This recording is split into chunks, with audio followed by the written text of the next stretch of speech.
Welcome back in a heated debate here going on within the chat and within the stream room here about the best chicken sandwiches. And generally, it has transitioned to the best restaurant. So far, the initial consensus, Chick-fil-A #1, except for Sundays. I think that's kind of a given. Popeyes #2 is what the teams here are agreeing on. But we really feel strongly. No. KFC is better. And our producer here agreed. Popeyes, soggy Popeyes is gross, straight from the source. It's so gross. Exact word for word what he said, actually. So KFC here taking the dub for the second. Now, it looks like they're kind of discussing other restaurants. Whataburger isn't bad, but it's expensive. A fair assessment. I haven't tried it personally. A hot take. Really coming through here by Carthage Esports. No. Wow. Wendy I don't think this represents the room, Carthage Esports. We've got some hot takes coming through here. It hits different because it's awful. Taco Bell. That's a fair take, I think. Chicken quesadilla, I would say, probably overtakes what we just pushed forward. Yeah, why would you go to Taco Bell when you can have like Chipotle? Chipotle's like, so good. Can I be honest? You don't like it? Chipotle's good and all. It's a little expensive, and I have to like choose everything. I just can go to Taco. No, it's the same thing. It's like $1 difference. But cleans the soul. Listen, I don't agree with that. I don't think it's there's nothing clean about Taco Bell. I think we can at least agree with this. I don't think it's clean. If anything, it's corrupting you.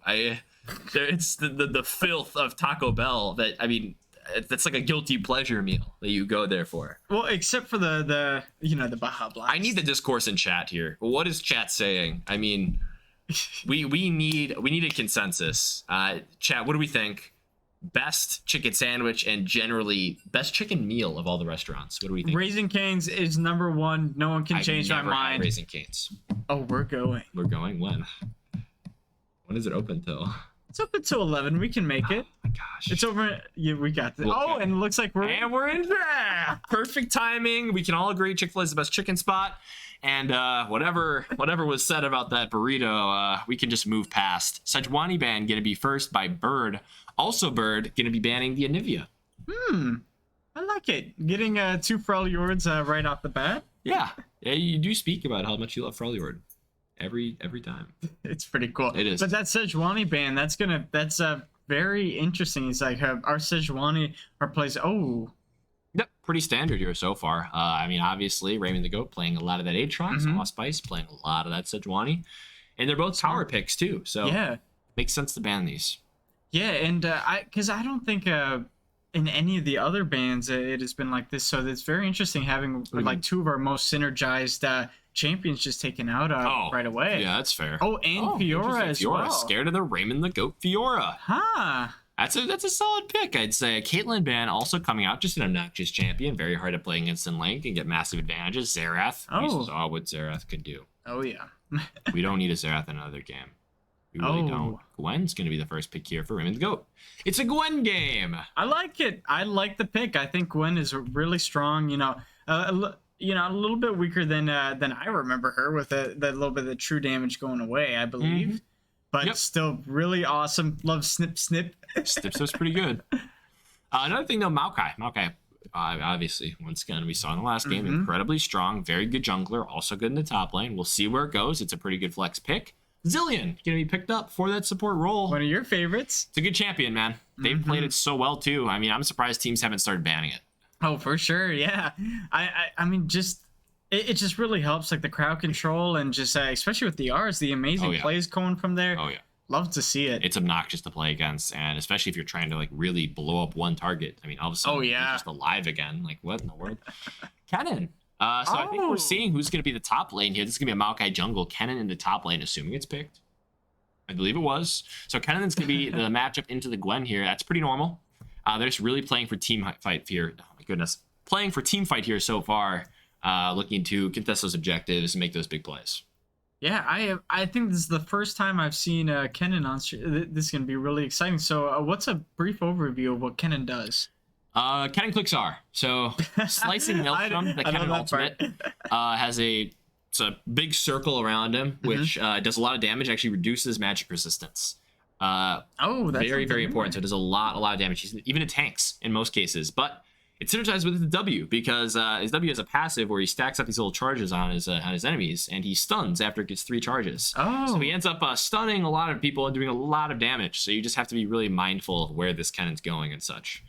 I like this Misfortune pick, though, because I think that they knew that they were playing into the Jinx, and Misfortune is good at a Jinx in lane and can kind of mitigate what she wants to do out of it, too. That slow is massive. So I'm excited to see how they utilize that. But so far, just massive team fighting ultimates here for the side of Firebirds. And it looks like a Hecarim band and a Seraphine band as well. Yep, Seraphine flexed both mid and support. Could be played in either. Looks like it is a ADC or mid ban. So mid Seraphine, very difficult to deal with. I like the ban. It's a good blind pick. Looks like the Swain as well, another solid blind pick, but Vi gonna be banned, taking away that single target execution that she provides, as well as the Hecarim, another just very good jungler, fantastic in team fights, great damage. It's hard to deal with him once it gets ahead. For sure, yeah, and I mean 4 of these champs, I mean, extremely powerful for the Firebird side, so really good bans, but at the same time, we're very flexible, so let's see what we're going to bring to the table instead.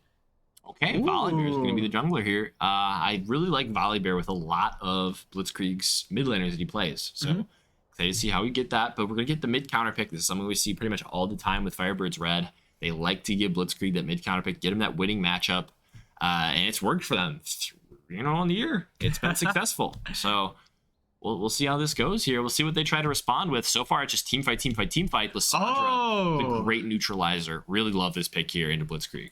Yeah, I especially love it. She's extremely powerful, and I just started playing her a little bit more, and I took some of the advice he gave me, and wow, I went like 11-2 the other day, and I was like, wait, I'm actually good at this game? Very good. The main reason that I like the pick here, though, is it's very good at neutralizing the opponent mid laner. She's just a very, very safe pick. She's able to farm from a distance. She's got a teleport, essentially a blink that she's able to get away from ganks with. So I think it's a really solid pick, and it's going to be interesting to see what Blitzkrieg decides to go into this Lissandra. He usually plays a lot of these aggressive picks, the LeBlanc, the Akali. I'm kind of going for LeBlanc now. Yeah, LeBlanc's a good pick. We've got Vex available, too. That's something he's known for, so we'll see. We'll see what he goes with. But on the other side here, we get the Amumu. I mean, they're just playing 100% for team fight. Yeah. Look at this. So much CC, so much like wombo combo potential. One thing too. Silas. Okay. I like. The Silas is a good pick. You get the Cannon ultimate. You get the Maokai ultimate. You get the Amumu ultimate. That's a lot of crowd control, and he's played some great Silas games here throughout the season. So it should be another very exciting game. We should expect big team fights. Exciting team fights at that. I mean, all of these big stuns, these massive ultimates being thrown around. Should be fun. For sure. I'm very excited to see it. I mean, like what we said with what is the other team called? They're both the Redbirds. Oh no, the Redbirds. Yeah, I'll go with that. Redbird Academy. Is that what we're looking for? Oh, just the ones that we played last against Firebirds Red. The team. Yeah, no, I mean like what do you call it? Like the A team, B team. I'm just gonna go with Firebirds. What are you at? Okay, never mind. I want to help you. I really do. I want to be able to give you the answers. I don't know what I'm saying anymore. Okay, that's okay. You go with it. I'm going with it. We're all good. I'm just gonna say, like, what you were saying before is that it looks like great team synergy, and that's something that, we're normally used to. So I'm really hoping that the red team, our Firebirds Red, is just gonna pull off another great feat today. It's a little bit weird not seeing the Sejuani with like the amazing crowd control and the amazing initiations, but I mean they got that zillion. It's a Mumu support. Huh? I'm so sorry. It's a Mumu support, which actually I like way more. Oh, did you say he was jungle? Yeah. Oh. So I would. Man, these drafts are really close. They're getting a lot better the season progresses. It's really hard to say whose I like more. They're both really good at team fighting. The thing is, Volibear is not good at all at team fighting. he really needs to get his lanes ahead in the early game, set up those dives, set up the split pushes. So it's really a clash of styles here. We've got one team that really wants to team fight. They've got all these insane ultimates, so much CC, so much damage, these AoE damage. Yeah. On the other side, you have the Firebirds who wants to split push more. They want to put pressure on the towers, on the top and bottom towers, get their gold through there.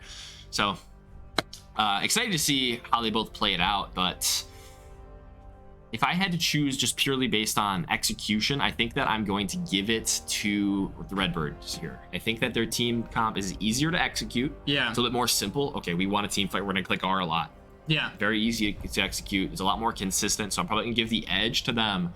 But if they fall behind early, this Silas, this Volleybird could absolutely run amok. And we've seen what Jinx can do throughout this whole season. For sure. And it is a little bit simpler on that side, but we do have a very good more skillful champs, I'd say. Yeah. You know, like with more skill expressive, I can agree with that. Yeah, and it's just a good synergy. And but I like we all have the color blue. Wow, we do have the blue synergy. That's big. That the color synergy goes absolutely crazy. For you make sure. a great point. You know, you do get a whole big team buff if you do that. Really? Yeah. That's crazy. It's called Tony Time. Tony Time. Tony Time. Why? You got to make your username Tony Time now. Oh no. That's such a good username. How do you not have that so far? Because I like my username a little bit more. Time, bro. Maybe. Pretty good. Anyways. But yeah, we've seen Jinx and Zillion in the bot lane for quite some time, and just the amazing power that they have. It's great, and I can't say synergy enough, and I will say it some more. It just works well together, you know. And I'm really excited to see, like, I'm a little bit interested to see what the Volleybird is going to bring, because you know is replacing the Sejuani and that Hecarim. I'm just excited, a little, always nervous, but really excited at the same time. Absolutely. I mean, Volleybird can be a really strong champion, but you really need to maximize the periods of time, the windows in which he is strong, and that's really difficult to do. So if they're able to do that, that gives them a big advantage, because if they're diving these side lanes, if they're getting kills on the top bot mid lane under their turret, that's a lot of damage. I mean, damage. That's a lot of gold. And, yeah, like, for sure. You can really put yourself far ahead by doing that. But if they fall behind at all, it's going to be really difficult to play these team fights out. Yeah, for sure. I'm very interested to see. I had a quick question. You said like windows of opportunity for Volibear. What do those windows look like? It just mainly pushed up lanes and diveable lanes. Yeah. So when you have like low health enemies under the turret, Volibear's ultimate can actually shut off the turret. So if you ult in the turret range, it completely shuts off the turret, which allows you to just kind of slaughter who's ever under the turret. So that's going to be his goal. Yes. Yeah. So they're going to be wanting to get the push, try to force them under their turret, and let Volibear do his thing. So those windows are windows when he's strong. So mid game especially, he has a lot of healing. Early game, he's a ton of healing, a ton of CC, a ton of shielding. It's really hard to deal with him. But once you get past that phase, you're out of your window of opportunity, and all of a sudden this pick is considerably weaker than what the Redbirds have chosen the Maokai.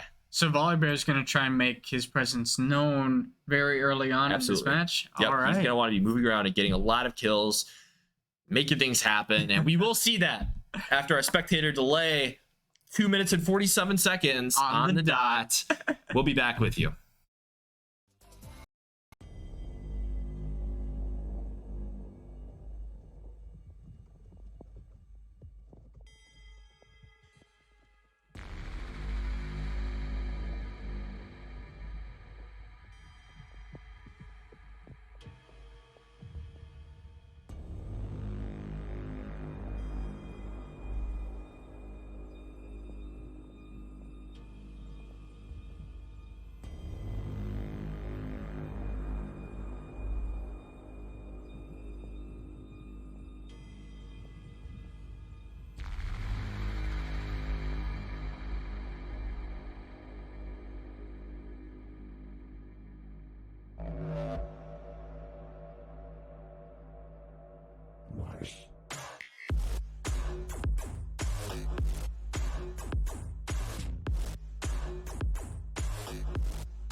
Welcome back here to some Carthage Esports League of Legends. League. I love that game. Do you? Be honest. Not really. Yeah. Oh, no, I do. Or do I? What are you saying? I don't know. Don't lie to us. All right. Looking forward to this game, though. Good drafts on both sides. Should be a competitive game. A nice, fun little one. Oh, are they looking to invade? Maybe a counter invade. Maybe they're just standing there, but they do have really good invade. So I guess we'll see. They're 5 or they're sneaking around, pointing, I guess. So we'll see very soon whether they actually get it off. He's gonna be walking away. Oh, he gets the poke off. The bomb is gonna be there. Gets that damage. It's absolutely meaningless, but that's okay. They scare him away. Very excited to see how this first game goes. We'll see how each team tries to set the tone for the set to come. Set the scene. Set for the set. Set for the set. Minions have Set. I like it. Thank you. I worked on that one. I thought of that during break, actually. I like it. Thank you. The poetry coming from this room. Yeah, well, we're missing out on the haiku, so. Oh yeah. We'll do it next break. Later. Next break. We'll get it for you guys. Or will we? We will. Yeah. All right, so jungler starting on the top side. Volibear looking to make something happen in bot lane, whereas Maokai on the bottom side looking to get the top lane ahead. Very rudely autos Blitzkrieg there. Probably the boat plating. It's kind of looking like it's the same thing that they're just gonna want to bully the top laner again. Yep, you'd have to expect. I mean, it's a good plan though. I mean, getting this cannon ahead. Usually you have a really safe landing phase, but it's just a matter of that extra damage he's able to do during team fights. Because if he gets any like semblance of a lead, all of a sudden like, oh, all of a sudden the Squishy's dead. Like my Jinx is dead when this storm comes through. Yeah. I mean, I think that you'd want to be playing more bot and mid side though. If I was playing jungle here, if I was Frank the Tank 27, I'd be looking mid and jungle. I just think that their whole this is gonna be a good trade here. Yep. Let's get that W off. I just think that the whole point, like the whole thing of the ban phase, where they're just trying to force the GOAT to go a very certain champion, either Camille or going Gwen, just to bully them out. I think that would be their biggest advantage, just getting that cannon up. Oh yeah. I mean, any sort of lead that you're able to get here is gonna be big. That's a nice. Oh my goodness, that was pretty much all Amumu damage there. But here comes the trade back. Pretty much evens it up, even though they had a level advantage. So well played there by the Carthage bot side. Blitzkrieg though is gonna have a little bit of a tough time until he's gonna get his first item, or at least until level 3, which he is now. So we'll see how mid lane plays out, who gets the push. As now Osspice meandering down. Arthropod is low, but we'll see if that actually matters. A lot of damage comes through onto the Amumu. Looks like that's who he's going for. The stun comes out on the Amumu. He got the exhaust, but Osspice taking so much damage. First blood will come down. MF, Misfortune. Petite Cour. Gonna take this one. Oh, a little French. A little French. Redbirds here, but that is really well played there by Raymond the GOAT, able to trade despite the gank coming through, and Kennen doesn't even get the kill. So I really like that play there for Raymond the GOAT. I didn't know how the GOAT did that. Like, didn't use Ignite. How did that final thing? Because like I have no idea. Minion damage, I'm assuming. Huh. You have to. That was awesome though. It was a really big play, really well played there. Sucks though that they had to they give up that kill there on the bot side. Jinx was just too low to put any damage on the opponents. For sure. It's a little bit of a bummer. I thought that Volibear would be a little bit tankier than that, but it just seemed like just melted away super quickly. Yep. I mean, early game Volibear has very similar stats to basically everybody else until he builds those armor items. So yeah, that was definitely a tough turn of events, as now the laning phase gets even more difficult for this Jinx, as that root does come through, but he will be able to find a pretty good trade. The chains are out, but Eskimo Lizard is gone. That's really nicely played though. So for there, it wasn't just looking for the kill, just mainly just trying to back him off, correct? I think that Blitzkrieg had the understanding he wasn't going to be able to get the kill there, but getting so much damage does push Eskimo Lizard out of lane, which is the real important thing there. So yes, he wasn't really looking to immediately kill, but getting that, forcing that reset there is going to be really important. And now forcing the teleport, that's going to be really big. Oh, yeah, for sure. Because now he's going to be able to get a reset of his own. So we'll see how he's able to play with this minor advantage here. Does have slight CS lead, as now looks like he could be roaming to the top side, but they have so much vision.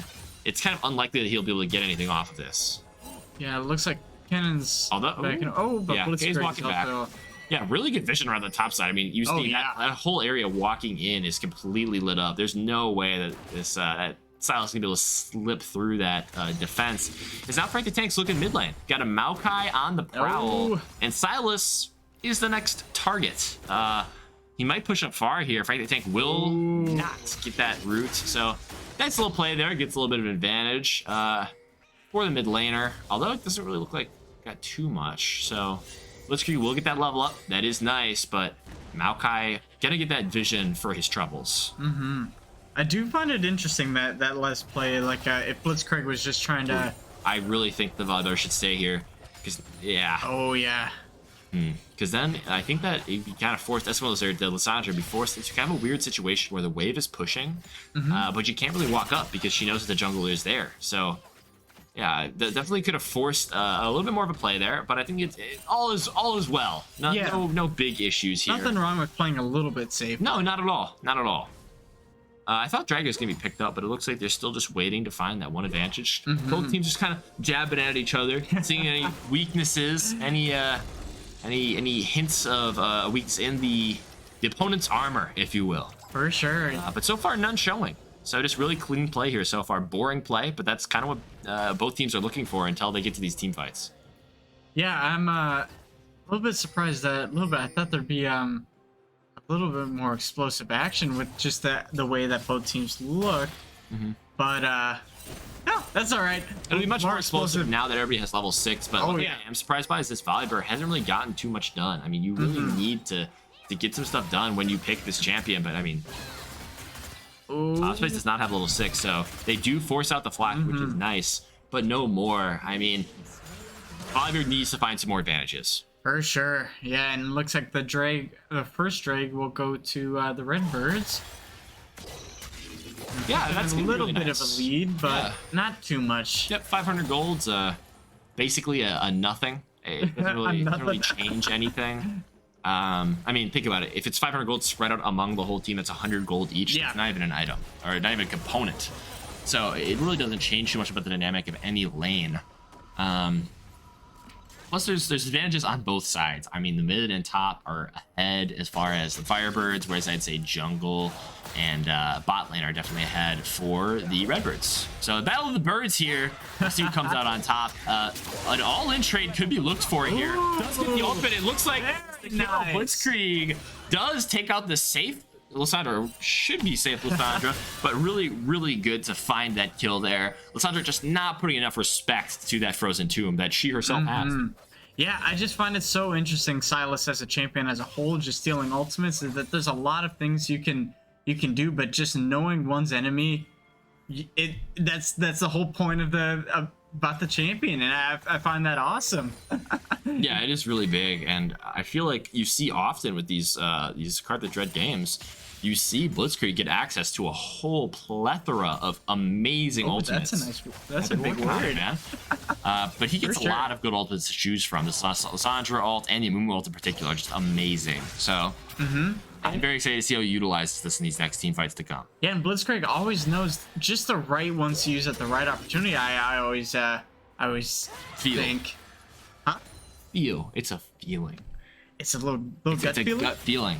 Oh, big trade here. Yeah, he's just very far ahead in lane now. He can kind of bully. Oh, wow. Might actually get the kill here, honestly. That Frozen Tomb was not crazy, but forces the ultimate. That's really nice. And now Thunder has a lot less playmaking ability. Does get the will he actually get this kill? The stun is just outside of tower range. You wish that it was a little bit farther, but now 3-man roam onto the top side. Will Raymond the Goat be able to live this one? Wow. That's only the first one. That will actually save him from the gank. So very well played there by Raymond the Goat. And Gwen will just be skipping away after that. That was a really nice dodge. Yep, and unfortunately, nothing going to be coming of that bot advantage that they were hoping to gain, just because Misfortune ultimate completely clears the wave. So a bit tough there, but but all you can ask for. For sure. Just resetting a little bit. I'm loving it so far. This it seems like a No. Oh No. Oh my goodness. The only reason I didn't get hyped for that was because I didn't realize that that would hit. My goodness, that rocket was insane. I have no words. That was awesome. Oh man. My goodness. That was just a perfect ult. There's no other word for it. I mean, he knew exactly. He just had a great gut feel for where he was resetting, and he got the kill with that Jinx rocket. And that's also really big for impacting the spot lane. He was a little bit behind, but getting this kill injects just enough gold into now almost an even lane. For sure. Yeah, that was really well done. Yeah, it I always see those like I always do those little Hail Mary shots, hopefully I hit someone. Yeah, Never does. Even if it does, it never gets the kill. It's always like a sliver of health. I was a little bit afraid that was going to happen there, but that was just too perfect. It really was. I mean, can't say pixel perfect, so it's a big rocket, but yeah. Still, I mean, just great game sense to know where Caramel's going to be resetting. Do you say caramel or caramel? I say caramel. I usually say caramel, but I think the accent threw me off. Yeah. Anyways, okay, this is exactly what you need to use it for. Diving lanes, but Frank the Tank is in a fantastic position to counter this dive, so we'll see how they decide to play this out. Might just try to take what they can get these tower platings, and go for this next dragon that's going to be respawning in about 50 seconds. Oh, wow. A lot of burst there, but Blitzkrieg's going to be able to sustain that right back. Shouldn't be too much of an issue. They do both have their ultimates available. I'm not too worried. Oh, now you might find something though. Yeah, see, that's where it's a little bit scary time. So that ultimate comes through, but not enough burst damage to kill him. And he has teleport available, which is the most important thing. He will be able to get to this dragon fight. Spice just chilling, hovering around, saying hello, making sure nothing crazy happens. But it should be all good. Oh, but it looks like Raymond the Goat is never mind, going back. A lot of missing picks on the top lane too. Very, very aware of exactly what's going on. Just well played there, and good game sense by all sides here. For sure, yeah. I mean, just great warding and just great everything. I'm loving it. It's pretty rare in my matches that there's a lot of warding. No, I mean, this is the higher elo, man. This is what you get with it. Oh, okay, we get the ultimate coming through. Will it actually root anybody? Not quite, but very close. Good zoning ultimate, I would say, actually. I do like that play, just to make sure, kind of like a get off me before this dragon. Yeah, very, very well done. Yeah, so with that purpose, really, that's just trying to push them away and just being like, hey, we're gonna take over this space. I think, honestly, I don't think that was the purpose. It's kind of what happened with it. I think they wanted to find a pick with it, but it just didn't end up happening, so they did end up getting that space for the team. Because Lissandra has to wait. Lissandra just reset on vision, so they could definitely start the dragon off of that. Ooh. She does have teleport up, so she will be able to come back. But man, that's a little bit of a risky position. That could have been punished a little bit more, I'd say. Oh, it looks like they're giving it up and putting Rift Herald down, though. They're not giving it because they're forcing a response here from the Firebirds. Wow. Blitzkrieg just going to be trying to pick up this Rift Herald. Arthropod's kind of in a weird spot. The Maokai ultimate is not available, so they're not going to be able to get. Oh, flashes for two flashes. The first one, Arthropod flashes away, but that's not going to be enough CC to escape from the machine that is this Redbirds composition. Emma picks up another one, and Dragon will be secured. That is just insanely smart. Yep. Just doing a little bit, not really an entire fake up, because it had a big purpose, putting Rift Herald in the mid lane, then wrapping around. That, wow. Yeah, just a smart play. Smart. I think that's a really, once again, like a smart usage of summoner spells too. Just flash over the wall and catch Arthropod by surprise. Really great reaction time by him to cleanse that right away. But at the end of the day, it doesn't matter. It's just too much CC. Yeah, you have 3 people on you already. It's just a bummer, but really good reactions. Yeah, absolutely. Now a little bit of a consolation prize being that blue buff. Secured there, a little bit farther behind. This Volibear will fall, and I really am looking for this Volibear. He needs to make an impact soon, because we're getting to the point, 15 minutes, it's slowly kind of getting out of his area of control, I should say. Alright, 2 drags going over to the Redbird side. A little bit scary, but gold's still pretty much evenly spread out. Yep, I mean, this is pretty close to what the Redbirds, to what Illinois State would be looking for, though. They want an even game. As I talked about before the game, the Firebirds want to get ahead. Carthage wants to get ahead. They need this Valier to put the lanes ahead, create advantages, because in the late game, it's going to be really difficult to find those. Yeah. So we'll see if they're actually able to find anything before they start stacking too many dragons and before these team fights become too difficult to deal with. For sure, because right now it's not looking like the biggest advantage that they were hoping for, but at least Raymond the Goat is holding pretty strong up there in the top lane, and the bot lane pretty good as well. Oh yeah. And same with the mid, like pretty much all around, playing it really safe. I just hope that something big happens right here.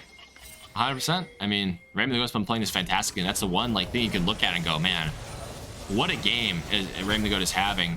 How much CS? 40 farm up? That's over a kill. He has a kill.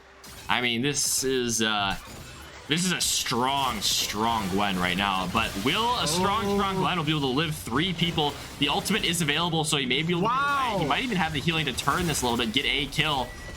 Oh my gosh, so much healing and damage there. He's just gonna go for it, but no.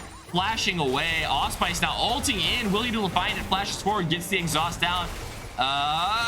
Oh my goodness, resurrecting, proliferate, will not die. Really well played tower dive there, I'd say. Yeah, that was a really well done.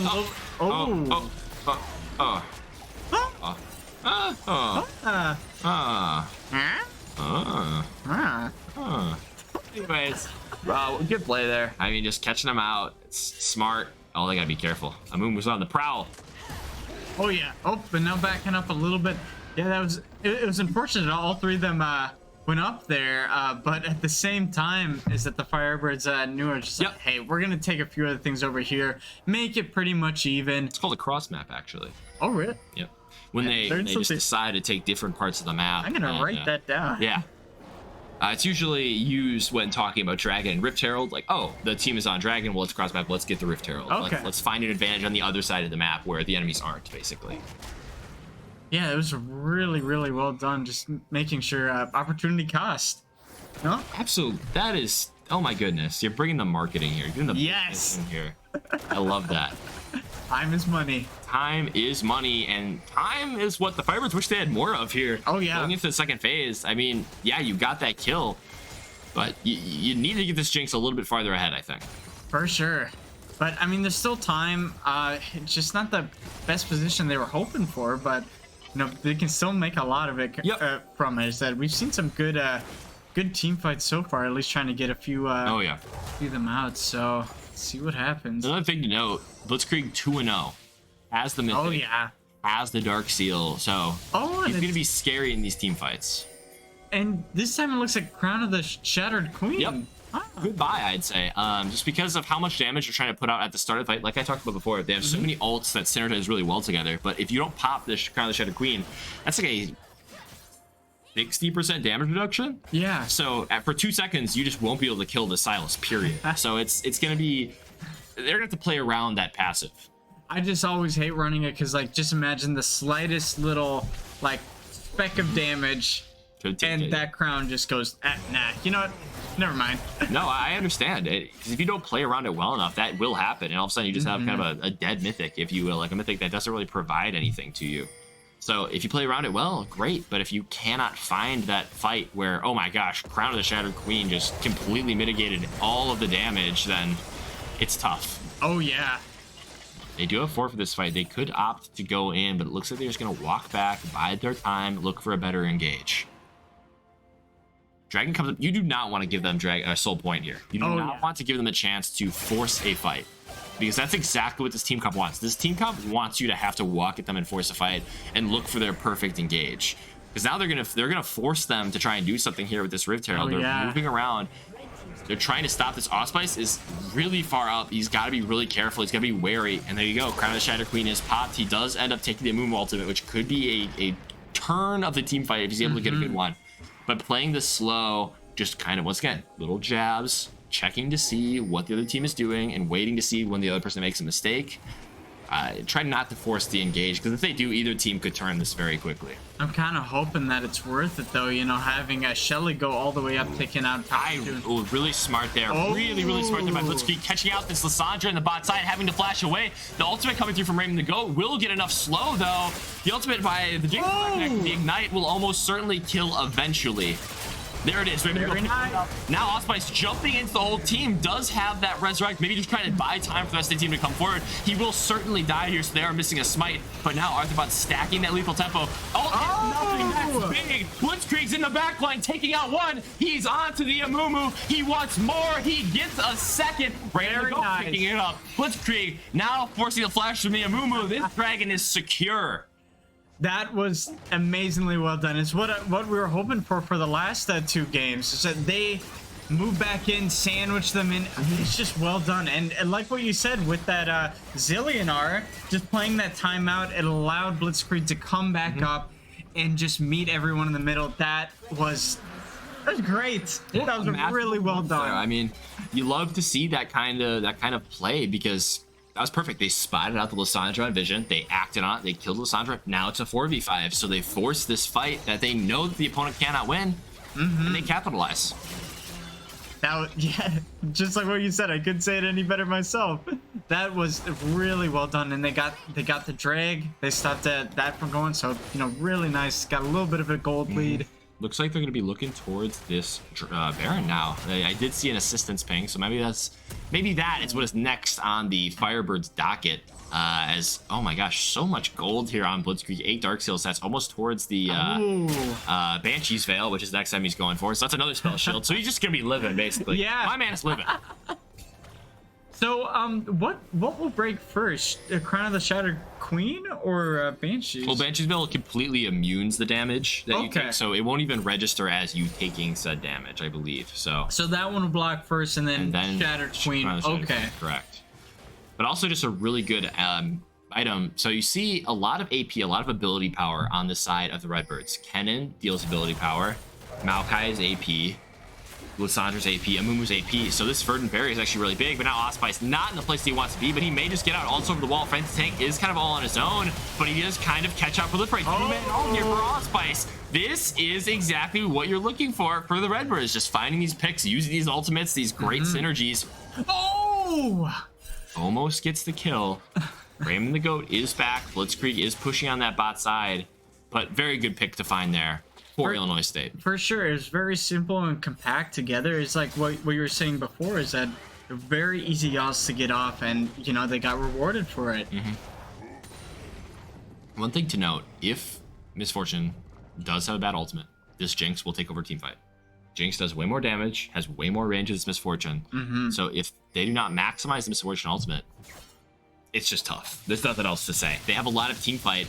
They have 2 great damage ultimates, but mainly it's the CC. Because you get this Amumu, you get the Lissandra, and you get the Maokai. A lot of CC. So if they're able to avoid those like they did in the last fight, it's almost impossible for them to win. For sure. Yeah, but if they do get it on, and then Kennen comes right on in, does that amazing R, that's super scary. It is. I mean, Slicing Maelstrom's absolutely a scary ability. Right? We saw how it just deleted those 2 members of the Firebirds earlier when he got caught out. That 2-man stun was big. Now you just gotta look to do that in a team fight. And it's tough because you need to find that good flank. You need a good position to jump onto the back line, flash forward, get that Slicing Maelstrom, get that stun, get the damage. And if you don't, it's like, ugh. But we proved it that we can do it, and especially in this comp, that was extremely well done. We have the opportunity to waste away some time in the team fight just so everyone can get recentered. Yep. So I'm hoping that Firebirds will prevail. Oh, absolutely. And they're putting themselves in a good position. They're split pushing well. Blitzkrieg is putting a lot of pressure, keeping this Lissandra stuck in the bot lane, continue pushing these waves. They have that mid tower. They have a lot of map control here, and that's exactly what you want when you're playing a split pushing comp, when you're trying to get as many towers as you possibly can. For sure. Yeah, Blitzkrieg, like just what you said, he's just hanging out down there, and you're kind of putting a... He might actually get the tower here. Lissandra is kind of getting poked low. Does walk away, but man, they gotta make something happen soon. I feel they could force a fight, although they don't need to. It just, they do not win this split pushing battle here. It looks like Raymond to go backing off a little bit just so that Maokai doesn't come up. Yep, smart play. They did have him on vision, I believe. Just trying to shove out that wave. Maybe they're trying to get some priority here for this Baron. I expect somebody to be going for that soon, although the Dragon is now spawning in 57 seconds. Everybody's going to be congregating like right on top of that, trying to get that objective for the team. Yeah. Blitzkrieg just gonna be backing off, not going for anything too crazy here. Smart play, I'd say, keeping Lissandra in the spot lane, but he won't be able to reset now in time. Or actually, he will, because he'll have teleport. So he's gonna reset right here. He's going to teleport back to the fight and hopefully pick up a second dragon for the team. But once again, very tough to play these team fights with how good these ultimates are. For sure, and hopefully they can get back in time. They're about 20 seconds till that drag spawns in. And doesn't look like they're taking complete priority yet, the Redbirds. No, neither team is. They're both getting there a little bit late, but that's okay. I mean, you don't need to be there immediately every time. It just gives you a slight advantage for some team comps. For instance, I think that if the Redbirds were there earlier, if Illinois State was there earlier, they would have a great advantage just because of the poke that they can provide through these Maokai saplings and the ultimates. Like, having to walk through choke points into a Kennen ult, into an Amumu ult, into a Maokai ult is so difficult. But now that it's in this open space, it's free reign. For sure, and it's like whoever makes the move first. Ooh, one thing to note, Blitzkrieg is on a really fantastic flank here. It's wow. Off. I mean, he's got a great position for himself in this fight. Does take that Maokai ultimate, he's just going to use it right away. This could be a lot of people rooted. Two ultimates going off at the same time. Raven Goat is very far up. They're going to look to just finish this dragon. They're trying to keep the Redbirds away for long enough to just finish the dragon. It looks like they're going to be able to. Now the fight commences. Frankie Tank is going to be on to Osprey. He's got so much movement speed. Look rate's down. Going forward, double kill. Oh my goodness. So much is going on. Osprey's going in, but that is not going to be enough damage. Raven the Goat and Blitzkrieg both using their stop motion 2v4. A lot of healing is going to be coming through. Blitzkrieg could possibly get this, but no. Shutdown going over to this Misfortune. Shut down to the Kennen. A 3-kill Kennen there off that fight alone, or 3 or 4, I believe. I mean, fantastic fight. Yeah, it jumps right onto the back line. Yeah, just got right back into even right now, going 4, 4, and 5. That really helped him a lot. Yeah. So what do you think went wrong there? Do you think they just didn't squish together enough, or was it just too congested at a certain point? Too congested is a good way to put it. I think the main issue is how early this Jinx died in the team fight. I mean, the Kennen had a straight line. You absolutely no opposition. Just ran directly towards the Jinx and blew her up. Clicked R. I mean, used Hextech Rocket Belt and essentially one-shot her. She had no playtime. Yeah. She logged off there for that fight. I mean, you have to play around that Kennen ult better, and that's what's so good about what the Redbirds have drafted. It's so easy to get these great opportunities just because of how much space these ultimates buy. So you just have this lockdown potential and insane damage that it's really hard to respond with at this point of the game. Yeah, and I say it's not even just the Kennen ult. They have so many different things that can just lock them in one place, and so many things that just blow them up. You know, it's like that was just. It's scary. It's really scary to have to face, but we do have a lot of good things to counteract that. Like we always said, the Silos doing really well. It does have those item spikes now. It does still have those 5 Dark Seal stacks, but now this Kennen is really scary. I mean, he does have the first strike too. He's going to be dealing a lot of extra true damage if they do not hit him before he engages, which, I mean, you usually won't hit a Kennen before he engages. He's usually flashing forward into the fight, like he did in the last fight, and getting that massive ult off. So I think it's just a matter of playing better macro, playing a better map game than the opponent. You have a lot of split pushing pressure. Raven the Goat does a lot of tower damage, and Osprey is able to dive people under the turrets. So maybe just playing around pushing these side lanes is going to be next on the docket for the Firebirds. Yeah, that'd be a good call, because the bot lane's not looking so hot down there. It'd be a really good thing if Silas just goes and finish this off the work, or if Raven the Goat can do that right here. Be a good help.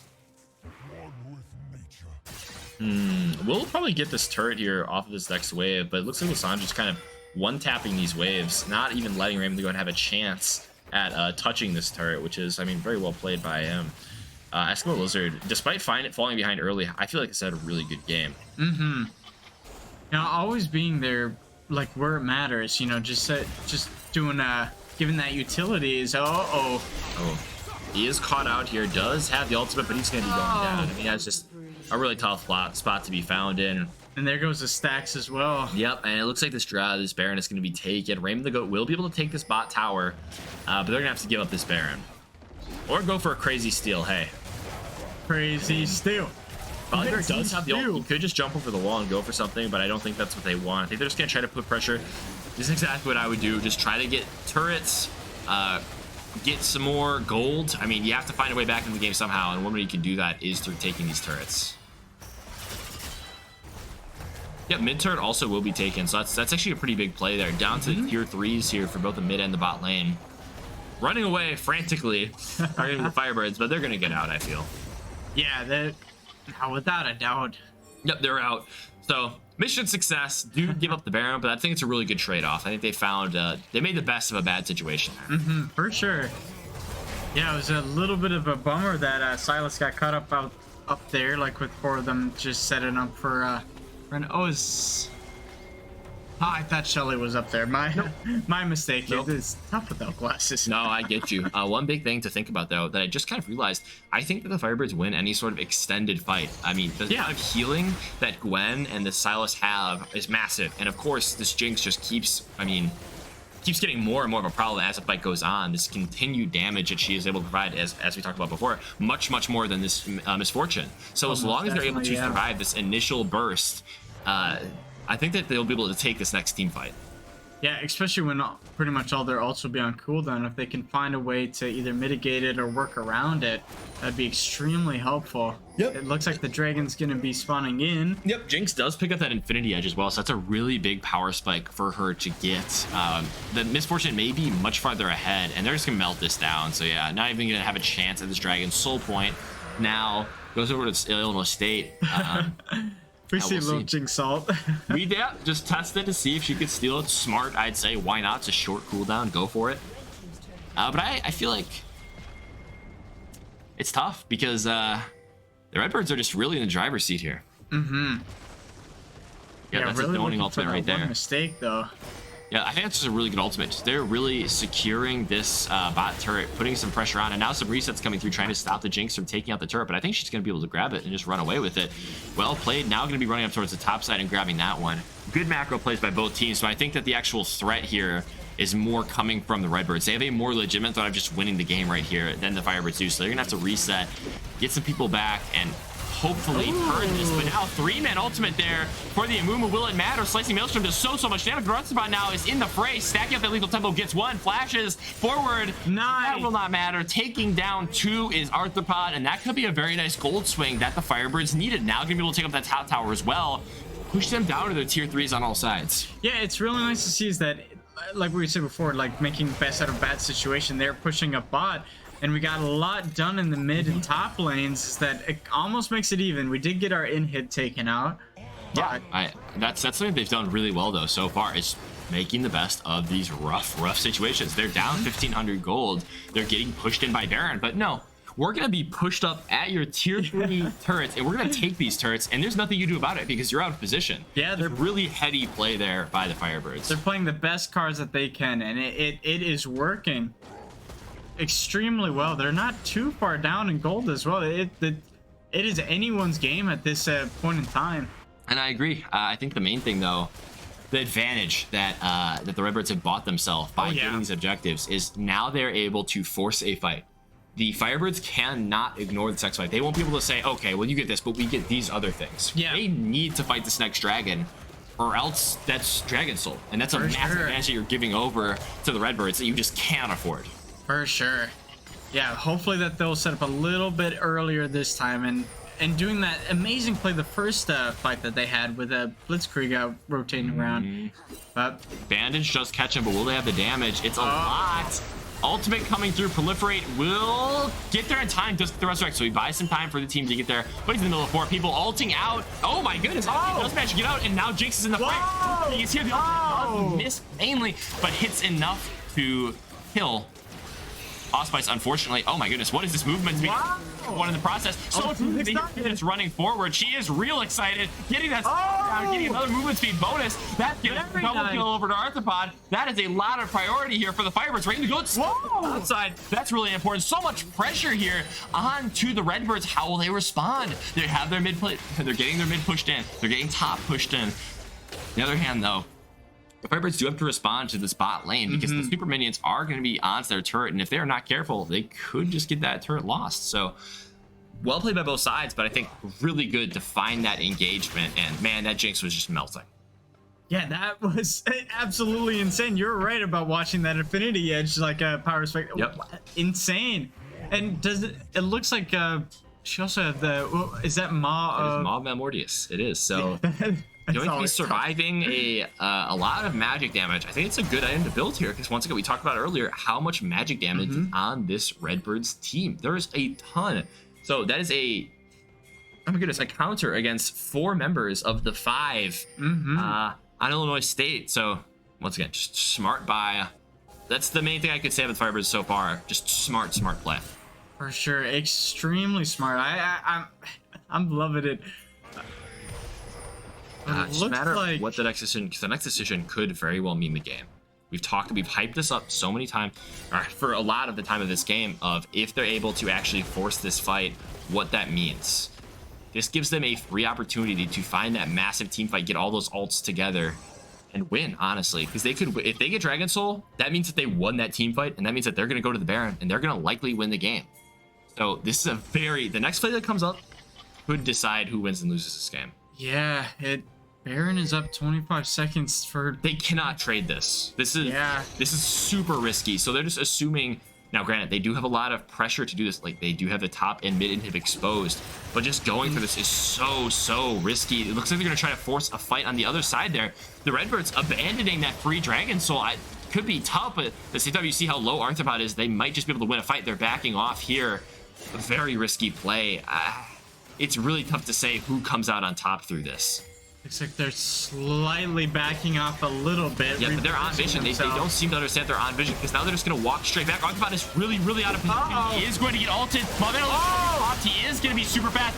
Okay, big ult coming through. They're excited. She has so much damage. Okay, Frozen Tomb coming out of the Lysandra Seal Lift. Blocked by Raven the Goat. And her ultimate. Raven the Goat is still alive. Boss Fight is still alive. Frozen is alive. But you need those carries. They do not have the carries available. Dragon Soul will likely be taken or more. Yeah, that, let's see what happens afterwards. That was a bit of a bummer, but I was really happy that Jinx did get out. Initially, but... too much damage later. I mean, great Misfortune ultimate. He's been kind of missing the mark on them throughout the game, but right there, spot on. Catches 3 members, melts them, kills the Jinx, which is the main thing here. Getting that Jinx out of the way is just a game changer, a game winner. Sure. So now they have the Dragon Soul. They're going to be looking to force a fight at Baron. They're going to look to end the game from here. And with that soul, what buff will they be getting? They get additional resistances, so they get additional armor and magic resistance, as well as a little shield at the start if they don't get damaged for a certain amount of time. So you'll see once we pan back to the blue side here that they'll have shields right there. That comes from the Dragon Soul. So they're just getting even tankier. They will, yep. It's going to be even harder to kill this Maokai, even harder to kill this Moo. I mean, we'll see how they try to play this out. It's not over. It's far from over. The gold lead is not significant enough for this game to be over, but that Dragon Soul is rough to play into. Oh, yeah. But if they can solid time, there may be a chance for Elder as well. Absolutely. I mean, Arthropod's in a really good spot, though, just kind of sitting back from the rest of the team. I think the main issue with that last fight was that Arthropod was kind of caught out, and now they're starting this Baron. I'm assuming they're just waiting for them to walk through. Okay, they're forcing it to teleport out. The ultimate comes through. Will they be able to finish this in time? Blitzkrieg is going forward, forcing away the Maokai. They're going to be able to get this Baron buff. That is very nice. They need to get out right now. They do not win this fight after it comes through. Raven the Gold will go over the wall. Ultimate comes through. It looks like they're just going to be able to get out. That is a really massive play there for the Firebirds. That was really well done in watching Blitz taking over Maokai's ultimate just to create a little bit more time and a little bit more space. Perfect. I think, that was the perfect series of events. Take that ultimate, keeping them at bay for a little bit longer, and giving that time to finish the Baron was what allowed them to do that. Smart play by Blitzkrieg. Most definitely, and I was happy that no one... Okay, we're fine. That no one came out... no one came out dead. You know, a lot of... That's always a good thing. It is. I mean, that's exactly what we're looking for. I mean, that was a heist, honestly. That was grand theft. Ocean's 5? It was Ocean's 5. Okay, Ocean's 5 by the Firebirds, taking away that Baron right under their noses and getting away with it. Incredible. Absolutely amazing. You know, there's got to be another saga with that. A saga? Yeah, they should keep adding people, actually. Usually they do, I think right? 12 is a good number. Maybe even 9. Don't they? 11, also good. Hey, they have like 11, 12, and 13 are. Do they have 13 too? Yeah. Ocean's 13. I haven't seen that one. Oh, dude, we gotta watch it. Okay, all right. More Raising Cane's and Ocean's 13, I guess, is what's happening tonight. On the list. But, oh my goodness. Okay, dang, I don't like that. Anyways, really good that they got the Baron, because this plays pretty much perfectly towards what they're looking for. They want to split. They want to put pressure on these side lanes that the enemy team isn't able to react to. Their 1v1 potential is way, way higher than what the Redbirds are able to provide. The Redbirds are a better sum of their parts than the Firebirds are, even though they have better 1v1 potential. So I'm very excited to see how they're going to be able to push this Baron buff and hopefully get a little bit of a gold advantage. This is extremely scary. Things are flying. Raymond the Goat is split. Oh, he does get the slow. Might actually get the solo kill here. Ooh! Oh! Smart Shroud. Oh! Probably pick up the kill. The ignite comes through. Super well played there by Raymond the Goat, forcing a 4v5. Oh my goodness. Could this be the fight? Could this be the fight that they've been looking for the whole game? Let's hope. We got the mid inhibitor down. Will they be able to push for more? Maokai ultimate comes out. It's going to zone. It's going to be... Oh, there we go. Game. They do get it, but Frozen Tomb is going to stop Eskimo Lizard from dying in the short term. Okay, this is slowly developing. Really good at ultimate, but they do not watch most of the damage. Frenzy Tank is on top of the... Okay, 2-man movement here. Will it matter? Proliferate is in the backside. Oh my goodness, Earthbound is kiting. Everybody has such low health, but if Jinx gets excited once, this could be it. She does get that bonus. The ultimate misses, but will that matter? They'll get one turret. A little bit of a reset there for the Jinx ultimate. They have push with that Baron buff. They're just gonna back away for now. Really scary moment there for the Redbirds. Yeah, that was really well played by the Firebirds. They got a lot out of that. There's only one turret left guarding. Oh dear, what? Guarding what? Guarding the access, of course. That's it. Yeah, I was trying to think of the word, then I got excited. You got excited? I got excited. Little Jinx passive came over me, dude. I am. This is really good. Yep. So we've got under 2 minutes now for this Elder. Can we switch back to the other view? Let's see it. Other view. We need to see the dragon. Oh no! Hey, it's a landscape. Okay, 1 minute and 16 seconds. This will likely decide the game. Oh, don't say that. That's scary. I know I said it about the soul, but I mean, the Firebirds have played around that soul so well. The Elder buff is massive, though. I mean, we'll see how this next team fight plays out, because that execute, game winning. And now Jinx has the Lord Dominic's as well, so she's able to output a lot more damage. Really far forward here. Really smart. Just blocked an ultimate. Uses the ultimate before it. Ooh, that's tough. Will the Amumu ult be back up? That's the big question here. Will the Amumu ult be back up before this next dragon fight? Because if it isn't, that is a big cooldown that was just expended. For sure, and 30 seconds left until Elder comes in. This is scary. Oh, but Raymond the Goat. It absolutely is, but man. I think they have to just focus the correct person, because it seems like a lot of damage was put into Eskimo Lizard last fight, but she had the stopwatch and the ultimate, so he's able to keep herself alive for a very long period of time. Oh, but look at the goat down there. Oh my goodness, wait. Raymond the Goat just sitting down in bot lane, maybe able to split this game away. They do have teleports available. This could actually be a play where they force the Redbirds to commit to this play on the Elder and actually steal away the game. I mean, this is incredibly risky. A lot of poke there coming out. Wow. But man, what will happen? Blitzkrieg could just teleport right now. It looks like that's basically teleporting to the base. Trying to make a big play here. They need to recall people now, or else it could end the game. This fight doesn't matter. They are stalling for. They are looking for the. He does get the turret. He is just trying to get the Nexus. He's autoing the Nexus. Will he be able to get this now? He is simply stalling for time. He does have that slicing maelstrom available. One. He continues to auto. He will get the stun on another one. Just get the first thing. He's got so much healing. He's hiding around. He's looking for so much healing here. Oh no! More autos into the Nexus. Will this be the game? Unbelievable! Blitzkrieg steals the game from the Redbirds. Wow, what a hero play by Blitzkrieg. Unbelievable. Incredible play. There's nothing else to say. Oh my. You hinted at it, that was gonna happen. Yep. TP's into it. I can't believe all that healing done though. Like, unbelievable. Wow. The Conqueror putting in so much work. Fantastic play. Insane. A producer. crazy. I mean, just incredible play. I have nothing else to say. I don't think I'm at liberty to say anything else. That was just amazing. Him. He's him. No wonder why he's the captain. He's him. He's that guy. He is that guy. He is that guy. He is that There's guy. nothing else to say. Incredible play. Wins the game. Game 1 stolen. Firebirds take game 1. I need a second. We'll take a second. We'll give everybody a breather for this short break, letting both teams recover from that incredible play there. Unbelievable.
watch out.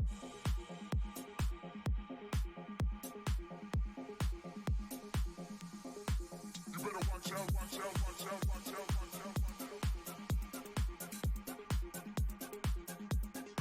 You better watch out, watch out, watch out, watch out, watch out.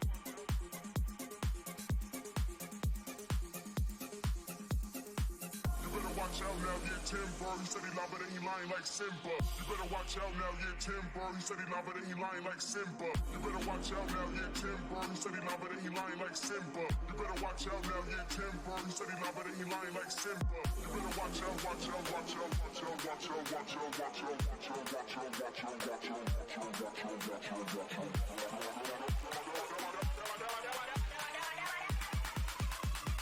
Watch out, watch out, watch out, drop it.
Watch out, watch out, watch out, watch out, watch out.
Welcome back, game 2, after an incredible victory there by the Firebirds. How will both teams change up their strategies?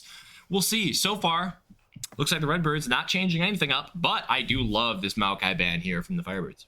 Yeah, that is really well. We've seen Maokai last 3 games, and for this one, the one game, Maokai is just really good, just getting onto or latching onto someone and then just pushing them in the wrong direction. Absolutely. For us. I don't like it. I don't appreciate it. It's a very strong pick, and it's shown to be a nuisance every single time. Exactly. So we'll see what they choose the first pick here. The Gwen is available. Some junglers available that they could go for. They could opt for. A lot of options. The Gwen. There it is. Gwen. Okay, makes sense. Just solid blind pick. Does have some counters, but it's just hard to play into because as you see the scaling and the split pushing. You see how much damage you get to those turrets at the end of the game. I mean, it's pretty ridiculous. And man, Raymond the Goat is so good on this champion too. It was kind of like looking at the Darius on the B team, just like taking control of top really and just not really leaving too much. Is that just completely dominating it through and through. And what I find so interesting about Gwen is just the healing from the R. Oh yeah, it's amazing. It's a ton. I mean, the way that she's able to sustain through those fights, and obviously the back door, she helped out with that too. So incredible pick. Kaisa though on the other side. I like. You like? Why do you like? Kaisa cool. Kaisa cool. Kaisa cool. She purple. She's very purple, and she evolves. Analysis time. Awesome. Generally good blind pick. The king. I'm not a huge fan of this, honestly. You're showing a lot of your hand here by picking these 2 champions. You're giving a lot of jungle. I mean, there's a lot of junglers that are good into the Viego. Anything that can kind of delay any sort of resets is fantastic. So something that I would definitely pick up would be the Zillion again. I think that a Zillion here would be, just pick your Jinx Zillion. I think is probably your best option, because if the Viego tries to get a reset on somebody and they don't die, you suddenly cannot reset that ultimate. Yeah. And you're kind of stuck. So I think it's really good pickups there. And I think it's something that the I'm sure the Redbirds. I am slowly It has dying. been a long night. Casting will kill me. I think the Redbirds probably knew that going in, so I'm excited to see probably Lissandra though for the mid lane. It's a very common pickup with the Viego because you're able to burst somebody down so quickly, lock them down, and kind of ensure that you're able to get this the ultimate resets off. For sure. Yeah, and the thing with Viego is that if you're not careful enough, it's just like you gotta be very aggressive early on. Is that you gotta make sure that you're strong enough for later on, or you just get into a big slump. But I love seeing it. I loved Ruination. That wasn't a big popular consensus. That was a good event, but you awesome. Liked Ruination? I loved Ruination. All right, and Mumu also picked up just a smart pick. I think they were planning on banning that one, so. I like that. I also really like this cannon ban. That was what they originally tried to play in the Gwen. Obviously didn't work, at least later in the game. But we'll see how they choose to counterpick. They got the counterpick mid lane this time. The Redbirds, so that could change some things. I'm assuming they're going to hold it for them, or maybe the top's already shown. So they have to be taking mid counterpick, and they're going to be doing the counterpick for Gwen right here. Ooh, a Malphite. Okay, interesting. Gives them a lot of engage, just continues with this burst kind of playstyle that looks like they've chosen to adopt. You see Amumu, Malphite, both want to go in, both want to click R. And obviously these two champions, the Kai'Sa and the Viego, are both very good at following up. So I think that on the side of the Redbirds, looking to counterpick the whatever Blitzkrieg chooses to play. Volibear again. They might just run it back, honestly. Silas is not up though. That's big. So we'll see what he chooses to play here. LeBlanc is probably a good pick. The Vex is solid blind. What else? He had a great Akali game.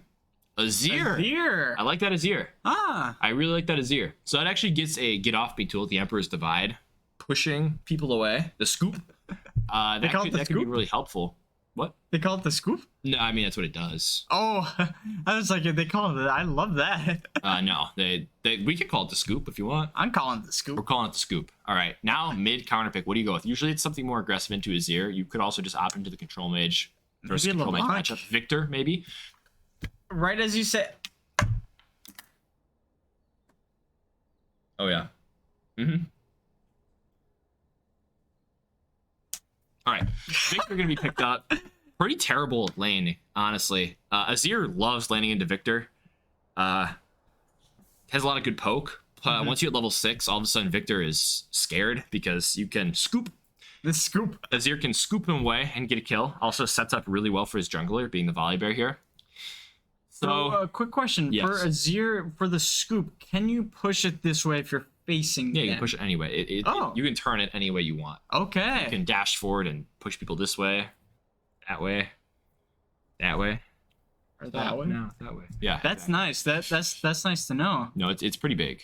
Just a matter of, I think you were kind of looking for something that had more peel though, and I think that's what Azir can do. It gives you a ton of range too. That's something that we weren't talking about before. But the range advantage here that the Firebirds have with this Azir and this Jinx, especially over the Redbirds, is massive. For sure, yeah. This is very interesting. The big thing that I'm looking at right now is that the Amumu and the Malphite together, and then just everyone combining, like just going haywire, spraying everything.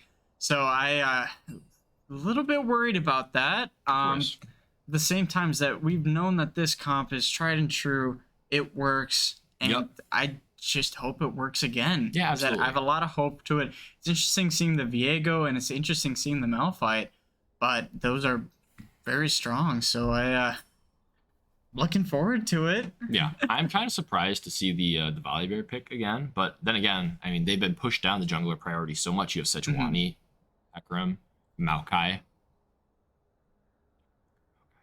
Vi, sorry. All banned. So that's 4 champions that have been taken out of the jungle pool. 4 like very common, like good champions. So now I think that the Allspice's idea was that, okay, well, this is just my next best champion, Volibear, and it can work with this team, so let's throw it in, see how it does again. Yeah, and it's kind of interesting. The bans are a little bit differently, not just trying to get rid of all the top laners and junglers. It kind of more focuses for jungle and mid, and just getting rid of that Aatrox as well. I really like how they both adapted to draft. I like the Yeah. Maokai ban, and I like the Silas ban. I think those are both really good choices. For sure. It's just great. They took the information that they were given from both this game and just doing some research, and you're seeing it implemented in a very good draft. I'm just starting to learn how all that is, and yeah, I really do like this. Yeah, and it'll be really interesting to see how this Malphite does into the Gwen, because it's something you're generally just kind of sitting back and farming with. But once you get ult, maybe you can turn something. I just think that Gwen has a lot of ways to deal with what Malphite is good at countering usually, so I'm excited to see how the matchup plays out. Yeah, So back to the Azir and Victor thing. So even if Azir doesn't use their ults, how does this whole thing play out, would you say? So I think that Victor has a little bit more kill pressure before level 6. But the thing is, Azir does more DPS and has better poke. So Azir can kind of chip away at Victor better than he can at the Azir. Which changes the dynamic a lot, because if you're hitting your poke, if you're getting that damage down, then it's a lot harder for Victor to put that pressure on the Azir before level 6. Because once level 6 hits, you have kill pressure, because once you can scoop them away from their turret or wherever the Victor's trying to stand, and pick up a kill, whether it be your jungles hovering, like trying to also get on that action. But once you level 6, the Azir wins the fight basically, and it's almost even, but slightly Victor favored before then. Okay. So Azir's going to try and play a little bit safer till then, just keep on poking. It's kind of a skill matchup, if I'm being honest, but I would give the slight edge to Victor. I've seen Blitzkrieg play these control versus control mage lanes before. He plays them fairly aggressively, so I'm excited to see how he plays it. It's really just a stylistic thing. There are players who play Azir who just go, I'm just going to sit and scale. I'm not even going to interact with you. I'm going to sit back here. I'm going to throw my soldiers at you, and I'm not going to risk putting myself behind. But then there are other players who say, I'm going to dominate lane. You are not going to be able to play. I am playing Azir today. I'm the Emperor. This is my lane. I was just about to say that. It's just like, as an Emperor, you get that imperial choice. So like, you want to be safe and cautious, or you're just like going in there with the battle. Little Genghis Khan Azir action. Genghis Khan Azir. Fair enough. All right. I can take that. Genghis Khan Azir. There's Warring Kingdom Azir. Oh, yeah, I like that one. That's a good skin. But we're going to take our little spectator delay break here coming up. Excited to show you some more League of Legends, and we'll be right back.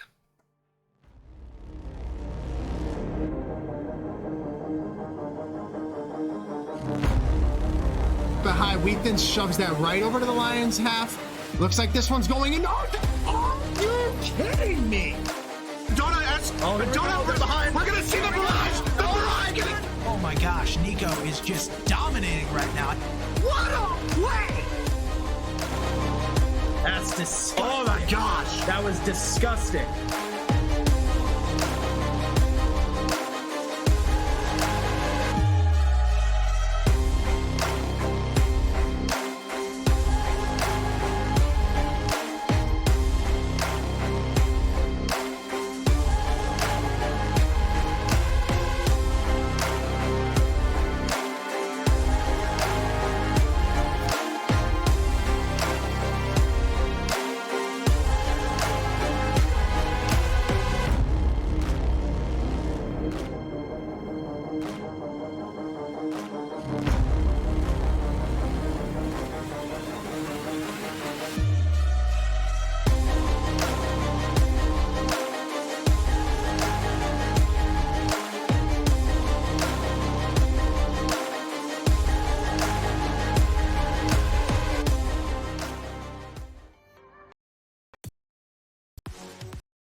this.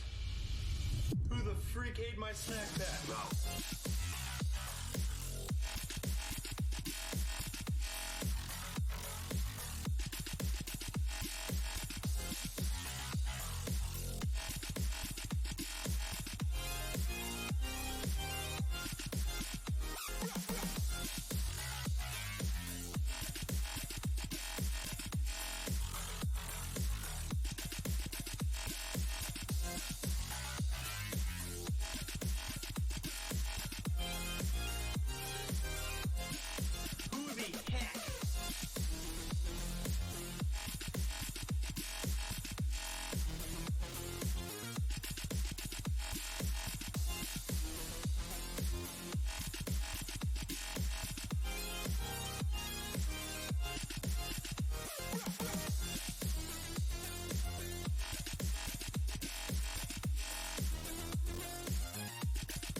Back with our weekly haiku.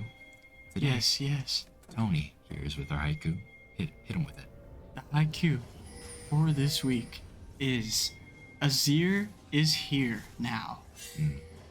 He is the big emperor. He is. Cower before him. That was so pot. Snaps. That. Snaps for that. Beautiful. Beautiful. Snap. My goodness. Oh, What did you just do? that hurt. It's okay. You got there. Another. And that concludes our segment of haiku. Thank you, Tony. You are very welcome. All right. League of Legends. Back to the game. We are zoomed in on the chill bloke here. That is. He's dancing. The chill bloke is dancing. Doing the little dancey Oh my goodness. Do his dancey dance. Oh, okay. Nothing really weird as far as summoner spells or anything. We got a kill lane and bot lane, got Ignite and Exhaust. So you want to, they want kills. They want to get kills. You should zoom out a little bit. That'd be sick. I'd be so hype if you could do that. That'd be radical, bro. What if we zoom in? No. Look at how much easy. Oh, that is far. Maybe a little bit. Okay. Oh, A little bit. Yeah, a little bit. Oh. God. Beautiful. All right. magnificent. Both junglers starting on the same side, so there could be a little bit of action over that Scuttle Crab. Looks like a fake leash almost for the top side, potentially. So we'll see what happens there. As far as how fast people clear, looks like Viego. Sorry, it doesn't look like. I know Viego clears slightly faster than the Volibear will. So we will see how that affects things. He'll get to the Scuttle Crab first. Other than that, should be a pretty chill early game outside of a Mumu really gunning for Jinx.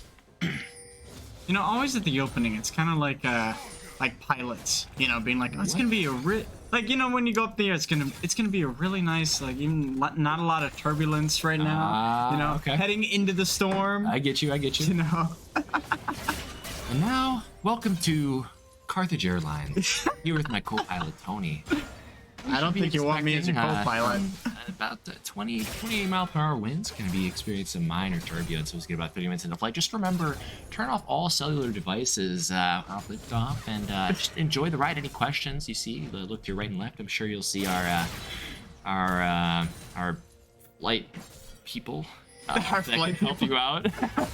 There will be no peanuts or drinks or anything served on this flight. Right, exactly. Wow, that is a hard and fast rule right there. Oh, Really impressive clear, though. Okay, see, a little bit of bullying here. He's playing the edge. He's saying, I'm the Emperor. That's what route's been taken here by Blitzkrieg, but really surprising. Volibear cleared first. I think that's pretty uncommon, actually. I feel like Viego typically has a shorter clear, but this could be a pretty big advantage.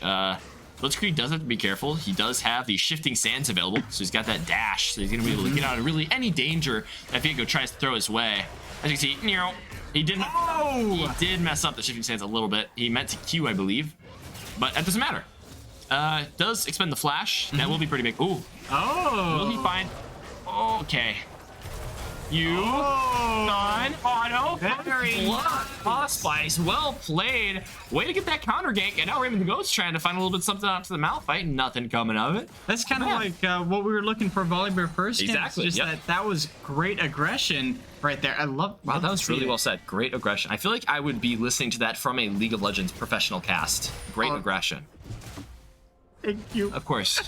You're doing well, man. Thank you. I did have a quick question. So when it comes to the junglers, what types of things are you looking for? Like what clears faster? Are you looking like just experimenting going in, where it's just like which abilities is gonna clear this a little bit faster? Or typically it's just base damage and up your abilities. Cooldowns is important too.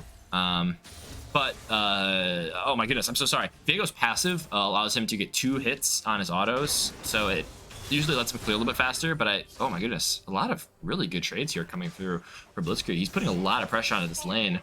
But as I was saying, it's usually just base damages. Champions like Fiddlesticks are also really good at clearing. They don't not only have high base damage, but they have a lot of sustain, and they're able to kill the AoE camps very quickly. And I think that's probably why he was able to clear faster. I apologize. Osspice just able to get through those AoE camps like the Raptors and the Wolves much faster. Wow. I was gonna say, I don't know if the Malphite wins that trade. He's really going hard for it, but he's got to be careful. Yeah, that was that was really well done by him. Like just getting a lot of damage down and putting a little bit of pressure on. I like this play from Osspice. He still has the flash available. They definitely could. Oh, a counter gank. See, this is beautiful. Osspice now definitely surprising here. Proliferate is gonna be walking out. Arthropod also walking out. They could look for something here. Osspice still once again has that flash. He could make something happen, but way to get those summoners, taking away the Amumu slash. Exhaust will be expended, however, but. Not a big deal. Taking the Moon Flash is actually really big. It alleviates a lot of pressure, and I just think that was a really, really good gank right there. For sure, yeah. And, Vega a little bit late to the party, did miss the W, could have changed it a little bit, but I loved it. Vega was right on time for what he thought was happening bot lane. He was right on time. The Amumu was engaging, he was walking into lane, but they had no idea the Validator was there, so I completely changed how that was going. Oh, engagement coming through now. Arthropod is going to take a lot of chunk. The plasma stacks do not actually come through, but now it does. Proliferate taken down. The ignite ticks him away. Amumu does get the kill though, if there's any caveat there. Just gets a little bit tankier. Yep. Viego going to be soloing that dragon. He's got a lot of healing. He's able to do that. Raymond the Goat pushing his advantage, getting that wave crashed. One thing to check out though. Blitzkrieg has created a 6 CS lead for himself, and he's now going into the part of the game where he is really strong against this Victor, and they can really set up for some plays. So, very excited to see that. Yeah, hopefully he'll put a little bit of aggression on there. So for Victor, isn't his thing where you get a kill and you can upgrade your abilities? Is that the... They have stacks, but yes, you will eventually be able to upgrade your abilities. You just need 100 stacks. CS gives you 1 or 2, and kills give you 50. Assists give you 25, I believe. Okay. So yes, you do upgrade your abilities just like Kaisa though. A lot of ability upgrading going on for the Redbirds here. Yeah, it's a very interesting mechanic being used. Oh, and Vega just cleared all that really, really quickly. Got the drag, got his buff, and... I think if he wanted to sequence a little bit better, he could have, gone to the Scuttlecrap and then actually done his Wolves, so that when he goes up to the top side, he'll be right on time for the Rift Herald, which is spawning very soon. Uh-oh. We got a frozen game here. A little bit of a freeze, but... Might be a pause. But a cool animation with the scissors. The scissors, yep. Yeah, we're back. Welcome back. Big trade there. Yeah, I feel like this lane is more so to just not let the Gwen get super far ahead instead of like actually trying to win the lane, which I think is smart because it's been a real struggle to stop this Gwen from getting like a ton of kills, quite frankly. Oh, and it looks like we do have an answer. It looks like there was a little bit of lag. Yep, but they will lose this whole way. This Jinx is going to be losing out on a lot from this. She just has to sit back, try to steal some camps away from the vehicle here. Doesn't get any of that. That feels terrible. Oh, there we go. There's one. 7 gold away. But yeah, is being pushed away from her turret is definitely rough. But the thing is, now they can look mid, because once they take this Rift Herald, that is a lot of pressure with Blitzkrieg's ultimate. He's got the flash available. He's got Emperor's Divide available. This Victor should be scared, and he is right to reset. For sure, him just backing off a little bit as he was just chilling there, doing what Emperor things. Yeah, vibing like an Emperor. Grooving. Yeah. Okay. I like it. What is the Emperor's name in that movie? Anyways. Oh, what is it? We'll figure it out. Cusco. Oh, good one. This is going, I'd say, to be expected. Victor versus Azir lanes are very boring usually. They're just trying to scale up so you can get the CS advantage, and so far it has absolutely been Blitzkrieg. Played very well. Does get that CS, nice. Has played very well so far. Has found himself with a 12 farm lead. So just, I mean, not much more you can ask from your control mage player than get a marginal farm lead in the early game. For sure, yeah, and hopefully things will start picking up pretty soon. Yeah, but... that's a good ping. They have to make sure that this Viego isn't diving Rim the Goat here, because if he was, that would be pretty much a free kill. So we'll see now. What will Allspice do? It's been a little bit of time since the last action created by a jungler in this game. I think that it's time to really get it back out on the map. Yeah, I think bot would be pretty much the best place bot to or mid. I think they both have good setup. I think that mainly you should be looking mid, though. I think you should be playing mid to bot and be getting this Azir. I think really he listened to you. What? Oh, is he just no, he's getting his Raptors right now. Yeah. Well, we will have to wait to see if he's a good listener, but just a matter of time, really. Vision was pinged. Okay, he's walking up. Okay, there you go. Ooh, the danger ping. Looks like he has some idea that he might be there. Yep, he's not even trying to push right now. They might just look for a dive, though. Ooh, really good roam here. They know where they are, though. So they are going to be able to play around this, despite the fact that Allspice has not been found. Ooh, they're kind of a little bit of aggression on this Gwen now. Walking away, taking away that control ward. Nice play. But this wave is certainly stacking. Emperor's Divide does come through. Knock up, stun, flashes away, but that will certainly not be enough. I mean, Allspice is massive. He gets to kill the Blitzkrieg. Perfect play there. Nice. But now, here comes the counter gank. Frank the Tank, as well as Carmel, is on their way. Will he be able to get the stun? That is the main thing. Does get a stun of zone. A lot of damage coming out from Blitzkrieg. Will Carmel's ult be enough? So much. Ult's forward. Flashes are expensive. Not be enough. Now you have the rotation for Proliferate. The ultimate is available. Flash over the wall, though, to get away. Well played there by the Firebirds. That was amazing, and well done on both sides. Just the Firebirds were just a little bit too slippery with that. Got out of harm's way. Yeah, I mean, really well played. It's about all you can ask for. A kill and an assist, 100 CS up. This is what you look for your Azir player. Rim and the Goat just running with scissors up there. How could he? How could he run with scissors? Unbelievable. Unbelievable. A surprisingly small gold lead, though, so far. Only 100 almost. It's a no gold lead, essentially. So those be going straight for the dragon, though. Looks like Volibear is going to be covering this bot lane, probably trying to get some priority, but it's a little bit too late. First dragon's going to go over to the Redbirds here. We'll see how that affects the game going forward, but I think that the main objective that the Firebirds are going to be wanting is that Rift Herald. Yeah, kind of like opposite of what they're playing. It's kind of like flip-flopping it, because Redbirds would always go for those Rift Heralds and make those tricky plays. And so it's kind of interesting that they're doing Drake priority right now. Yeah, switching up the playstyle is not a bad idea here, though. Good trades here coming out, but once again, very boring lane. Although Rim and the Goat does have a substantial CS lead, as well as the mid lane. So two very nice CS leads here. Going to be trying to get that turret plating in the bot lane. Perhaps put some pressure on. No dive will happen here, but that turret plating, that gold going over for Arthropod is going to be very big going into these mid-game team fights. Oh, and we did get a little Rammus, okay. Yep, the Viego having to cover is kind of rough, and but hey, still ahead in farm. That's really all I can ask for. 22 farm up, actually, Viego is, so very well played, but he's now kind of let his presence be known in the bot lane, so gotta be a little bit more slippery if you're gonna want to get a gank off. For sure, yeah. It's a little bit difficult with that one death that he had, setting a little bit behind, but you know, I've been doing really good CS-wise compared to the volley. True. I mean, one thing to check out is the Victor does not have his flash still, so that's something that the Firebirds should be attacking. Immobile control mage with the Azir as well. I mean, that looks like a free kill. Mm-hmm. Just have to play well around it because you do have that Volley Bear ultimate too. I think that I think that Viego has to play well around the mid lane to stop this Victor from dying under turret because he's very vulnerable without his flash right now. Yeah, but at this stage, do you think Viego will do too much, even without the Mythic yet? He does a lot of damage. He's got it. Oh, Blade of the Ruined King. He hit his spike. What do you mean? Hey, he already got his blade. He already has Bork. Why did he get another one? He wanted it. All right. He wants 2 swords. How could you not want 2 swords, though, honestly?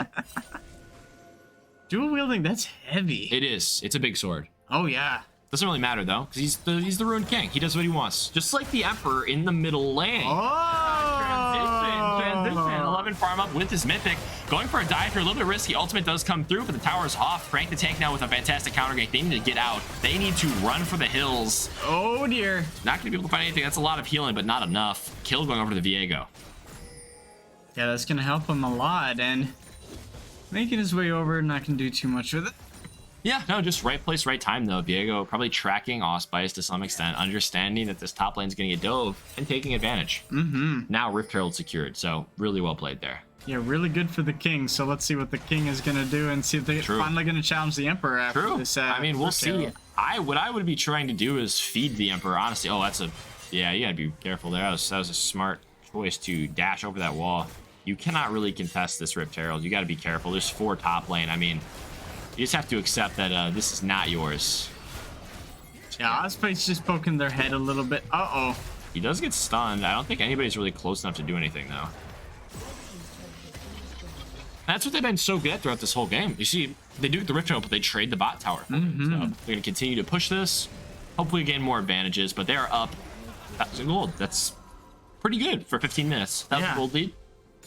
Big opportunity cost for the Firebirds. Ah, yes, stocks.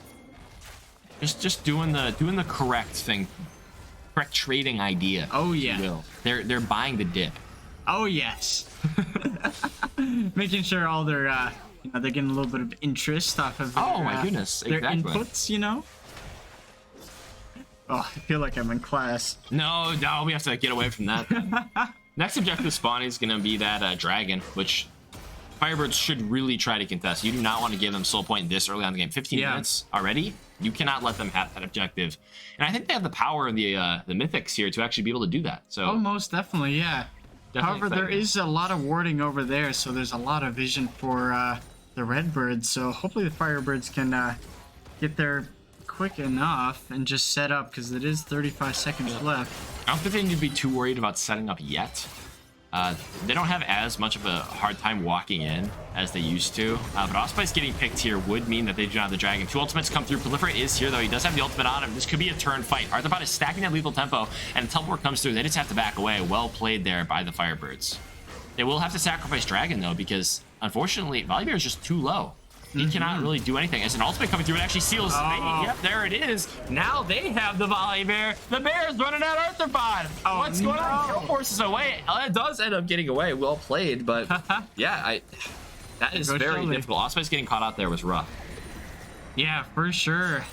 A big bummer, because one more dragon after this, and you got soul already. They do. They absolutely do. That's a good point. The Emperor just watching. I don't think the Emperor is very phased too much. The Emperor wouldn't say, almost actually does steal that. Though. Very close there, but just looking on to the next one. Still 800 gold lead. Unfortunately, that does not amount to the stats that are given by these dragons. So, in truth, in stats, the Redbirds have more gold. For sure. Yeah, but it's Kai'Sa hasn't done too much in the bot lane. The only one getting a kill in the bot is just the Amumu, making him a little bit tankier. Yeah. But at the same time, on our side, it's the same thing as well. So, kind of even. I would be looking for Blitzkrieg to start carrying these fights. I mean, once you start scaling on this this is your pick, it becomes difficult to play against. The amount of range and control of choke points that you have with this champion is quite absurd. And Victor's kind of behind right now, so it's not like he's got a ton of agency yet. He needs to wait to scale still.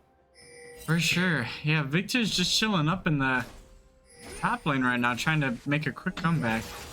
Yeah, I think it's really smart though, just putting your Victor in the top lane, just letting him farm, letting him get ahead.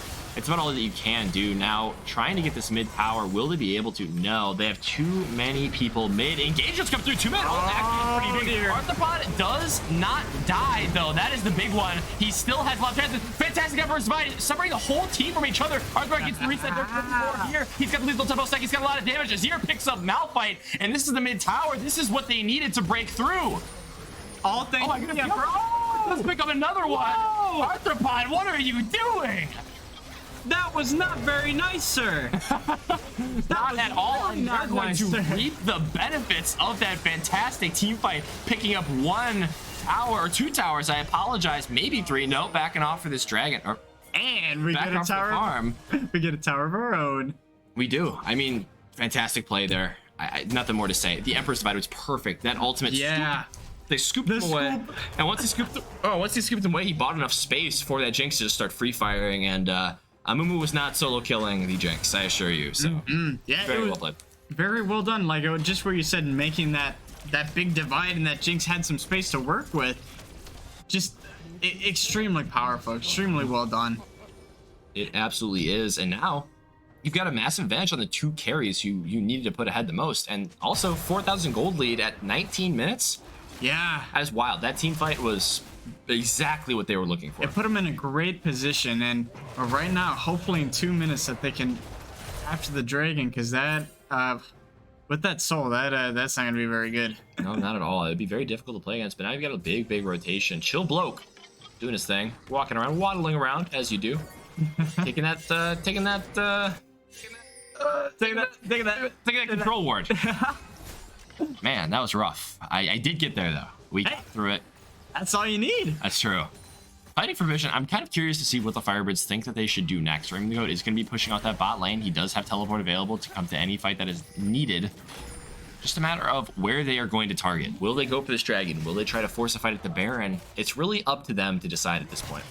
I think main priority should be that dragon. So I mean, just clearing everything up here, and then just moving their way down there, and then already the goat putting some pressure on bot lane. That's a good start, and then just start rotating over. I think forcing a fight at Baron right now is a really good idea, actually, just because the Malphite does not. Yeah, that's what I'm talking about. The Malphite does not have teleport, so he cannot rotate to this fight like Raymond the Goat can.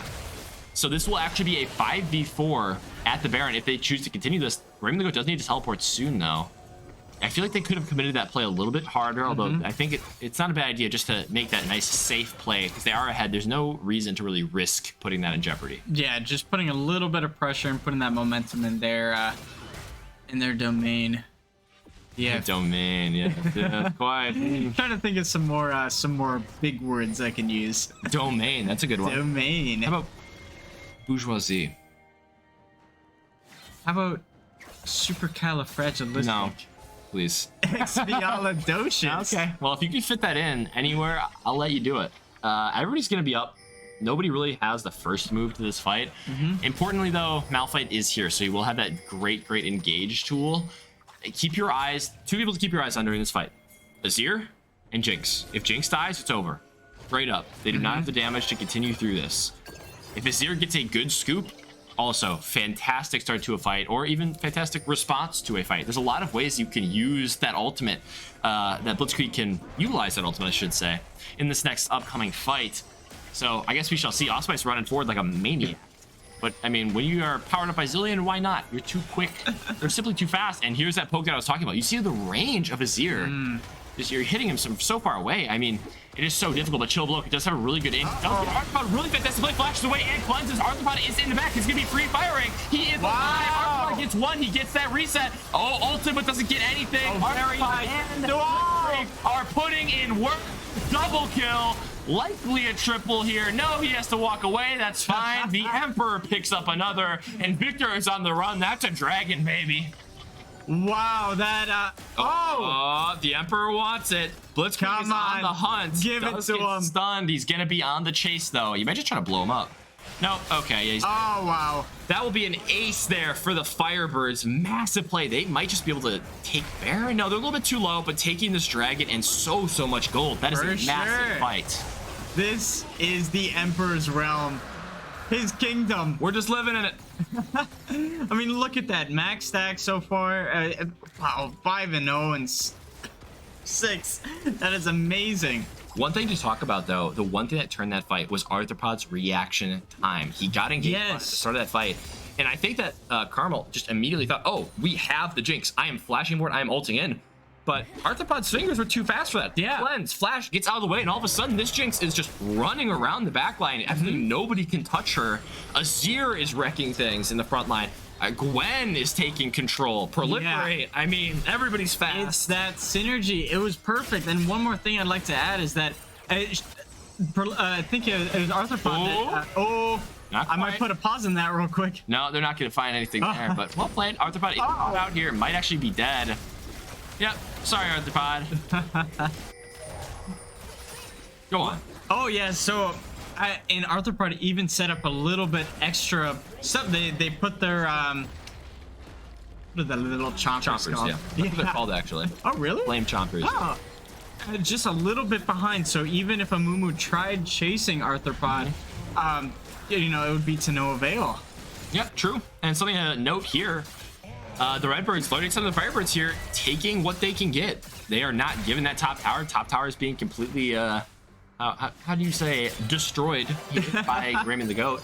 And they're just going to push down to that mid turret. So really well played, although Carmel's getting a little excited there. Maybe pushing a little bit too far forward. He does. Okay, they're just getting completely collapsed on. They need to run. Raymond the Goat is a little bit caught out here. He's probably going to get ulted, if I had to say. Oh, dear. Raymond goes down, for sure, without a doubt. That is unfortunate, but... still have a gold lead. Still have that 4,000 gold lead. That's big. For sure. Yeah, hopefully that they can keep it up. Next drag's up in 3 minutes. So much damage there from the Zero. Oh, ult's forward right away, trying to catch Allspice. He does find him, but that's so much damage onto Frank the Tank. Frank's not looking tanky this game. He's not looking tanky this game.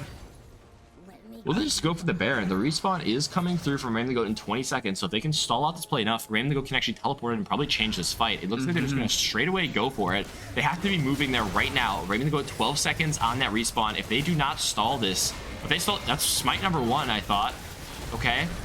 Smiting soon for another one. They will not get there soon enough, though, it doesn't look like. So just having to relinquish that Baron is pretty rough. Will they be able to stop them from getting away, though? Because the teleport did come through. Blitzkrieg has a really fantastic position on them, but no. They're just going to be getting out, ults out, taking away that Baron.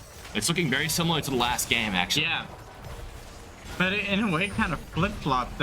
Yep. They did take, I think they did take Baron first, but that could be a really good advantage for them this time around, and they did get a lot of turrets down in the mid lane. Yep, getting some extra pressure on the map is exactly what the Redbirds need at this point. Just trying to put some pressure on before the Dragon, where they can probably force that fight and hopefully get that soul. That is what they're pushing for. They need the Dragon soul here. Yeah, that would be extremely helpful for them. It's about 1:40 left.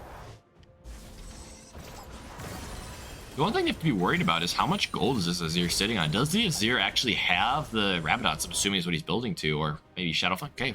Oh, he does have that Shadow Flame. That is a big item spike here for this next fight. And I actually did remember how much 10 Dark Seal stacks gives you. 40 AP. So you get a total of 55 AP from a 350 gold item. And for Mejai's, how much is that one when you go full 25 stacks? Or is it full 25? I don't know, Tony. Oh. I know Dark Seal. I don't know Mejai's. I think it's 125 though. Really? It's a lot of. Yeah. It's a lot. I don't think you should do that in this game, but do it in this game. No, you are the Emperor. It's so unsafe. It's so unsafe. You are the Emperor. Do not be doing. Oh no, he might get caught. Oh, this is disaster here. He's not going to be ulting out. He needs to get out. Malphite ult also comes through. That is not what you were looking for. Osprey just stepped way too far forward there. They just get this Dragon now if they don't try to contest in some way. Yeah, this is a big disadvantage, but Mumu is running away. 30 seconds left. He will technically be alive by the time the Drake spawns, but it's a matter of if they will finish that by the time that he runs there and gets there. Yeah, this is scary.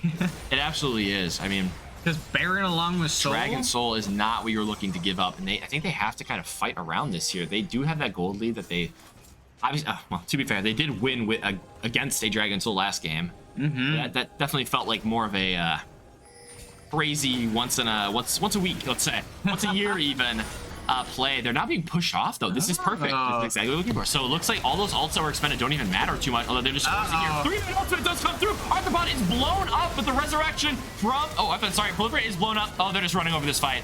Oh, this is rough. Arthropod is going down. Proliferate's running for his life. Red team's playing the dragon, but now Raymond the Goat is in. Oh my goodness. They're trying, but it's not going to matter. They pick up the Dragon's Soul and several kills to go along with it. Now a 400 gold lead here for Illinois State. Well played. That team fight. They forced it too hard, and man, that Amumu ultimate was good. Yeah, and that's gonna put the Redbirds in the lead right now. That's not looking too good. No, that is absolutely not what you're looking for. I mean, just a perfect Amumu ultimate, stunning all three of the back line. Azir couldn't really do much with that. It was just very rough. Tower and likely inhibitor are also going to be taken here. I mean, this looks like a reverse of the other game, honestly. Just a little bit more dominant now. Gonna get that gold lead. They're in the driver's seat.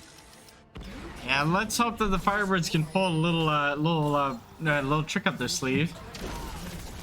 I think they just said, once again, play for picks. They have a good comp to do it. They've got the Volley Bear.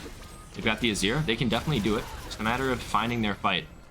It's just that deadly Amumu and Malphite ultimate going in together, like we said before. It's great synergy. It really is. I think that the main thing they're going to be looking for is getting that Lord Dominik's on the Jinx. That is the next item spec that they're trying to hit. Lord Dominik's and then Rabadon's Death Cap on the Azir will be what they need to win a fight. They're just so far down as far as stats and gold at this point. Ooh.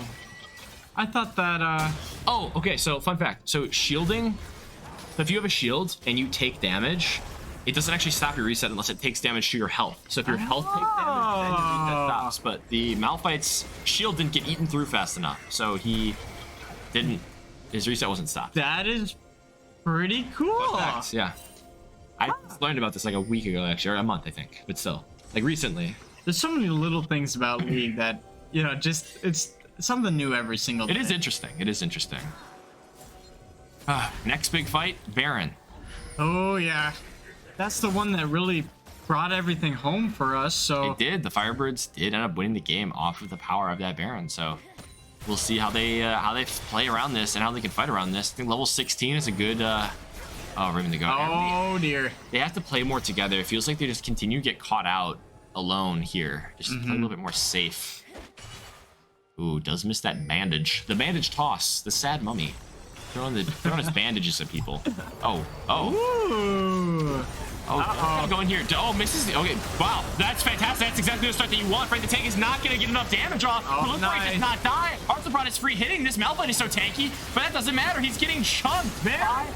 Jinx. Arthropod is pushing forward. He wants more. He gets his FF. The ultimate does miss, but he has so much movement speed. He continues to push for it. This could be Baron. That is the swing that they needed. Wow. Yeah, Baron up in 15 seconds and Elder up in 3. Yeah, they well, do you think they're going to push a little bit, try and get that inhib and then going for Baron? I'm assuming that's exactly what they're going for right now. They have so much damage. Only one taking down Allspice is the one that died. The jungler dying could be an issue, but they might just be able to melt through this Baron fast enough so it doesn't even matter. I mean, okay, Azir plus Jinx, incredibly fast Baron take, and Gwen does a ton of damage too. This is exactly what you're looking for. Perfect fight. The Amumu just got a little greedy there on that engage. Doesn't end up hitting anybody except for the Volley Bear and his ultimate. That was what sealed the deal. Yeah, it looks like Malphite is pinging that they do have Unleashed Ultimate, so they may be trying to... They have to be careful here, though, because all of the respawns are coming through. They have to be quick if they're going to do it. They do not have a smite yet. Oh, no. Come on. This will be a 50-50. Who will get it? Blue team does, in fact, take it, but now they need to get out. They need to run for their lives. They do have a lot of damage. Arthropod is going down. The ultimate going off is massive there. He doesn't actually get a knockup from his ultimate. Blitzkrieg is running away. It does get the reset from Allspice, but stealing that Baron away is still a very big play. 2 minutes until Elder. Ooh, the Firebirds are certainly playing it on the edge here. It's exciting, though. This is very entertaining. Oh, man. I think the next fight, these fights are really dependent on if Amumu gets a good ultimate, because that sets up literally their whole team. Viego can get a good reset. Malphite can follow up, but man. Oh, Arthropod. Arthropod wants more. Not quite get that reset, but he is a one-man army right now. My goodness. Does end up having to cleanse that, but that's fine. Not a care in the world. Actually, it is kind of a big issue because now he won't have the cleanse up for the Elder fights. Oh. So that's gonna be an interesting thing to keep watch of. Will this cleanse really make or break? Because we've seen several plays so far where Arthropod has been able to cleanse and flash away and make a crazy play, but without that available, how will that change the dynamic of this next fight? They might be able to get like a maybe a quick. Oh, never mind. They got stopwatch. I was gonna say maybe a Quicksilver. That would do good. Elder's up in 1 minute.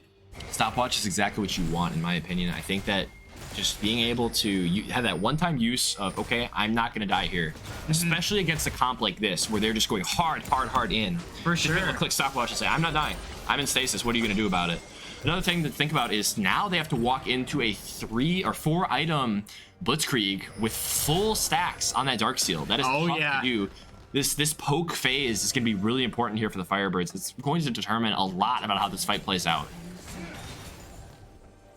So far, getting vision. 20 seconds. 20 seconds. Yes, this is another one of those that could just simply decide the fight. High stress here. Very high stress moment here for both teams. But oh no, he misclicked his flash. A lot of poke damage, but man, that is a big cooldown to expend. That feels rough. You have to just ignore it. You have to keep going there. Elder has spawned. The fight of the game will be now. Who will come out on top? Blitzkrieg has good positioning. Allspice is kind of in the back. They need to go in now. They need to make a play. Allspice is diving in. So is the divide off. But here's the important thing. We have Arthropod. Is he going to live this next engagement? No. He will not. Fight loss, Elder loss. This could be the game. Oh dear. Stops Raymond to go from resetting too. Really unfortunate, man. It's very tough play to watch there, man. There's not much to say. I mean, that was just a clean team fight. It's just a bummer. Something to think about. Raymond the Goat has teleport. Oh. He does not have Naturalist Tooth, so it will not be as fast of a backdoor, but he could potentially go for that play. Yeah, that is. Oh yeah, that's interesting. Why Gwen isn't building Nashers? Stopwatch is pretty important to this team. Okay. But yeah, not going National Gwen, definitely interesting. We'll see if there's any reason for that later. Maybe. We have a post-game interview, potentially, depending on if we have time. I don't know. We'll see later, but man, that Elder buff is going to be rough. You just need a turtle. You just need to make sure that you do not die. Maybe, I mean, honestly, they could potentially execute well enough to win a team fight, but that just felt really forced by the Firebirds. I feel like you need to engage some other way. You just don't really have that opportunity. You just had Allspice jumping in, hoping to get something, and then everybody just kind of ran right by him straight towards Arthropod and Proliferate. Yeah, and look at like all that damage just done to the jungle camp. Spice is caught. He does have the ultimate on him. Is resurrecting now. 3-man ultimate by Blitz. Oh my, not Blitzkrieg. Jesus. Malphite just get 3 people there. Will that matter? Arthropod's ultimate does go through. He is ramping up a little bit, but you still have the 2 carries for the Firebirds. 3, sorry. The 3 carries of the Firebirds are still alive, and there are no ultimates here for the Redbirds. So could they find a miracle here? They might be able to. The Emperor's Divide is actually available here for Blitzkrieg. They can probably fight this, honestly. Just opting to back away, though. Man, they just need to buy their time. Sorry. Yep, they just need to buy their time and not lose, honestly. That's going to be the main thing. Is just make sure you do not lose within this period of time. Man, that's a lot of pressure. Now, the soul is starting to matter more, because as everybody hits their full items, everybody gets full build, the extra stats that these 3 dragons and that this dragon soul is going to provide is going to really make a difference in these fights. Oh, yeah, for sure. So it's going to be very interesting to see how this changes the dynamic, really. How this changes the dynamic. Man, it is getting late. Oh, it is, yeah. 10:36, jeez. But we love us some late League of Legends, don't we? We do. Let's keep taking the blue buff. We definitely gotta get some food after this. Oh my goodness, yes. Still very close in gold though, surprisingly. And only a 20 or a 40 kill game at 37 minutes. That's pretty uncommon, honestly. Or what? It's a 38 kill game at 37 minutes. Oh yeah. It's not super common. Yeah. I think we usually see higher kill numbers here. This yeah, it's just been very, very slow. Very Methodical. slow, methodic. I love that word. Thank you. Appreciate that. And just very intentional. Oh, they're pushes. gonna be on the Baron. Oh, okay. dear. Well, Raymond the Goat does have teleport. Can they really contest? They kind of need to. They're gonna sit in the bush. Man, they're getting such good vision control, kind of pushing everybody out here. This is scary time here if you're the Firebirds. Man, they need to find a way to not go with this Baron. This Baron is a pretty big deal, and giving it for free could be disastrous. Raymond the Goat needs to teleport now if they're gonna make a play on it, but no, they just end up giving it. Man, this is gonna be tough. Because now they have to protect from this push that's coming, and that's gonna be... It's really rough. For sure. Yeah, they're just gonna grab the top side first, because if they get all those super minions pushing, it's gonna be impossible to stop. Slow and methodical is the name of the game. Really, that's what you gotta look for at this point. A miracle fight, because if they win one fight, they win the game. They can just walk into the base and end. Especially if they win hard enough. That's the main thing, I guess. They need 2 or 3 people, but if the Firebirds win a fight and have 2 or 3 people alive, they win. But on the other side, obviously, if the Redbirds win a fight, they just win right here too. So it's, man, anything could happen still. Let's hope. And still just pushing that top side. No minions, no nothing to be able to push into that base either. So no cheeky backdoors like game 1. This will have to be straight up 5v5 juiciness here. Man, so much damage there from Blitzkrieg. Ooh. Oh, The push dear. is coming in. They're walking out. Okay, Bandage Toss does miss. That's good. Because if that hit, honestly, that would be really rough. Oh my gosh, Victor's taking so much damage, but no. Okay, Azir does get stunned, but he's going to live. 2-man ultimate. After Divide does come through. Arthur is getting the free hit, though. And Tank has not quite killed him yet. He's going to get the... Oh, he's going to run away. Does not quite get excited. 3v3 still. Remember, we do have the carries of the Firebirds here, but they need to go back and heal. They will sacrifice at least 1 tower here, and they do not have any ultimates going in. Oh my god! Blowing up the Victor. That's a lot of damage gone. Proliferate is a massive slow on the Malphite. Oh my goodness, but Kaisa now gets 1. Kaisa does not get the 2nd. They're gonna win this fight. Wow! Well played there by the Firebirds. They won't be able to end, but they will delay this this win here. And they could potentially set up. Elder Dragon, Elder. 15 seconds. Yep. So, is it only like a 5-minute period where your Elder buff is on? It's like 2 minutes that you have Elder buff. Oh, okay. Every like 5 minutes, Elder respawns though. Okay. Yes. If the Firebirds get Elder though, I mean, well, let me rephrase that. The Firebirds need to get Elder to win the game, or they'll still lose. They have Open Nexus. That is bad. You do not want to have Open Nexus. I feel like I shouldn't need to say that. I don't need to say that, but this Elder is going to be make or break. 15 seconds. They do have more it's fun. respawns, I believe. The Malphite will still be dead. They will have Blitzkrieg here for this fight. That could be the deciding factor. Malphite not being there. Malphite does have teleport though. They need to rush this. They need to do this quick. Oh my goodness. How will this play out? Auspice, everybody in the middle.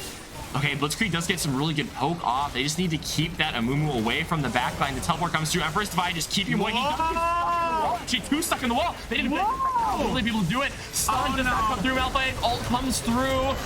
Flipping this. Red team gets the dragon, and that will likely be the game.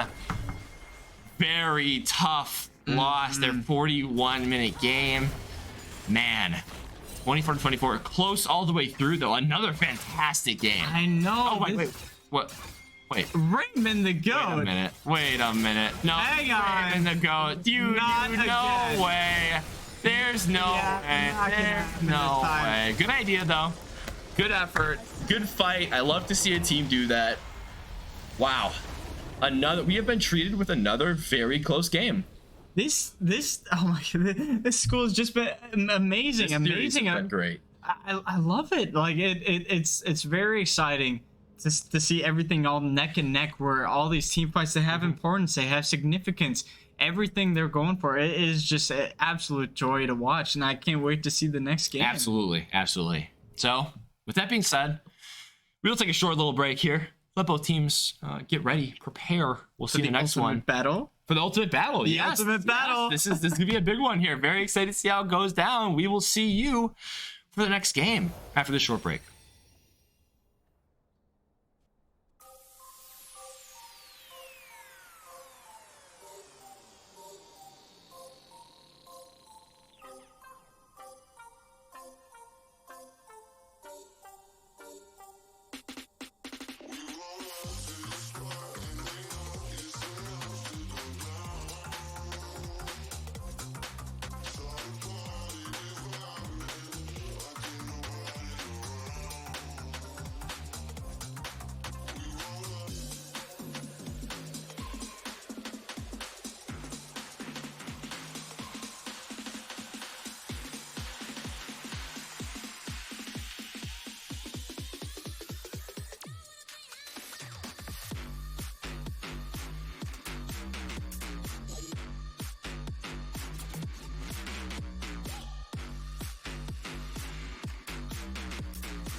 Welcome back, everybody.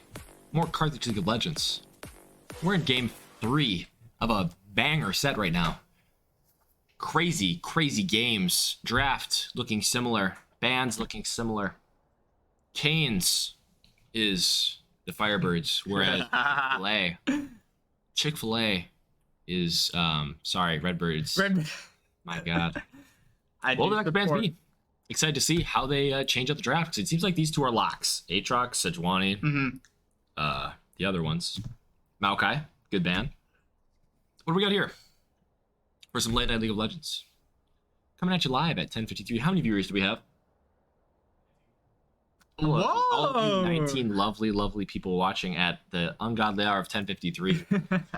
Zillion ban. Oh dear. Interesting switch up here. Isa first pick. Okay. Interesting pick. How will they respond? Find out next time. I'm so tired. No, I get it. I'm gonna guess Jhin. No.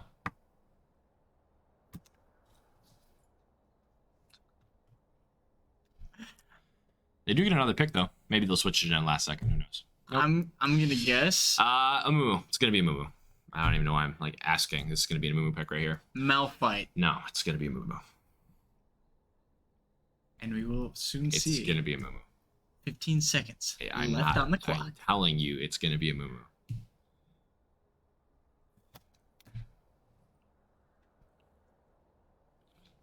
That just woke me up. Awesome. Great pick. I have no complaints. Interesting pick. So a lot of things that Raising Canes can actually do here to bring home the victory. I think they should play a protect composition. They should not walk into the Renata. Yeah. What did I say? Early rotate the Silas within the first 3. Yeah. Yeah. I like that pick. That's a good pick. We got the Kaisa Silas, sick. 2 I like champions can carry. I wish Renata was on our team. It's all right. We're gonna get our support right here. And it's gonna be Seraphine. Rel or Nautilus, probably. Maybe Thresh? Maybe Rel, I think. Ooh, interesting. Oh. Okay. Wow, I would have really thought they'd pick support there, but they do not want their top lane counter pick, so.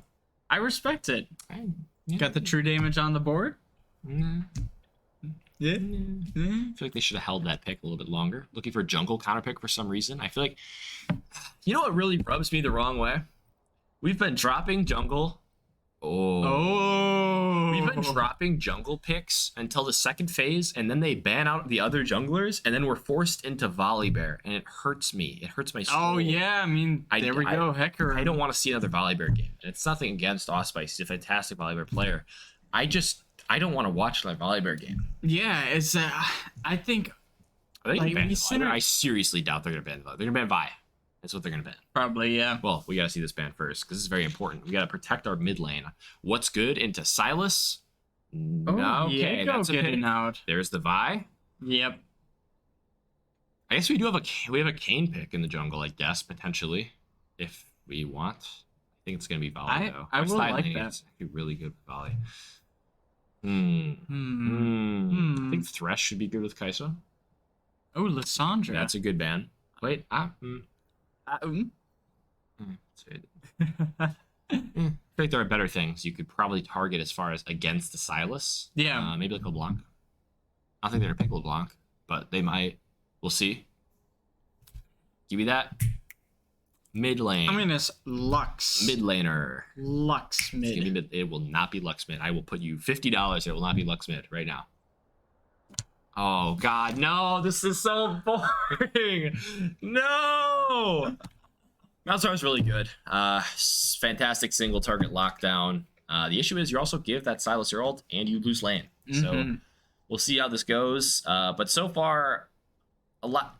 Yeah, I did say we have a Kane pick. Oh, I did say we have a Kane pick. I do like seeing that. Said we have a Kane. And for our final one, it's going to be the support. Rel, maybe? Rel, Thresh. It's going to be something engaged, though. It's going to be engage. It will be an engaged support. It will not be Lux. I can guarantee you. Morgana. 100% certainty. I love that. If they pick it, I love it. Okay. If they pick it, I love it. They pick it. Okay. It's nice That's getting a lot of over DC. We are pretty squishy, though. Yeah. That's the only thing. But other than that, I mean, I like our draft so far. I mean, by our, I mean like both teams, because I'm not biased at all. Not biased. You're very tired. Okay. So what will this jungle counter pick bring? A Poppy. Poopy. I like that. That's good, yeah. I think I like. I don't have too much experience with It's really good into pretty much all of our team. But it's a really different draft than what we've seen from Chick-fil-A from the past 2 games. I mean, this is a lot less team fight oriented. This is a lot more like we want to win lane. We want Renekton to dominate lane. We want Malzahar to just wait and get picks. Yeah. Poppy's solid, but this is a lot less team fight oriented. This is more like pick oriented and like side laning. For sure. So I'll be interested to see how this changes things. But I feel like that's kind of playing directly into what Raising Cane's wants here. I love those two. I feel like they're really looking for more fights, but they're also good at side laning. They have the Camille that's going to beat the Renekton late game side laning. They have the Kayn, who's a menace. Kayn's a menace if it's allowed to be a menace, that is. But I don't think that Poppy can really stop Kayn from doing what he wants to do, and that's be a menace. Yeah. So I don't have too much experience with with Poppy. So what is the main thing that we're looking for in her playstyle? How is she gonna play this out? So her ultimate can knock people away very far. She goes, and then it knocks people really far. So it takes people out of the fight before it starts, and then people engage. But it's a tank. It has engage, and the main thing that's good to this team is her W stops dashes. Oh. So if you get a Mumu, bandaged, yeah. If the Amumu enters the circle, it will be knocked up. So anything that tries to dash then within that circle will be knocked up. So Camille will be knocked up if she tries to hookshot in. Kayn will be knocked up if he tries to do his little swishy swish. He'll be knocked up. Silas, if he tries to dash forward, will be knocked up. Kai'Sa's ult will also make her knocked up. So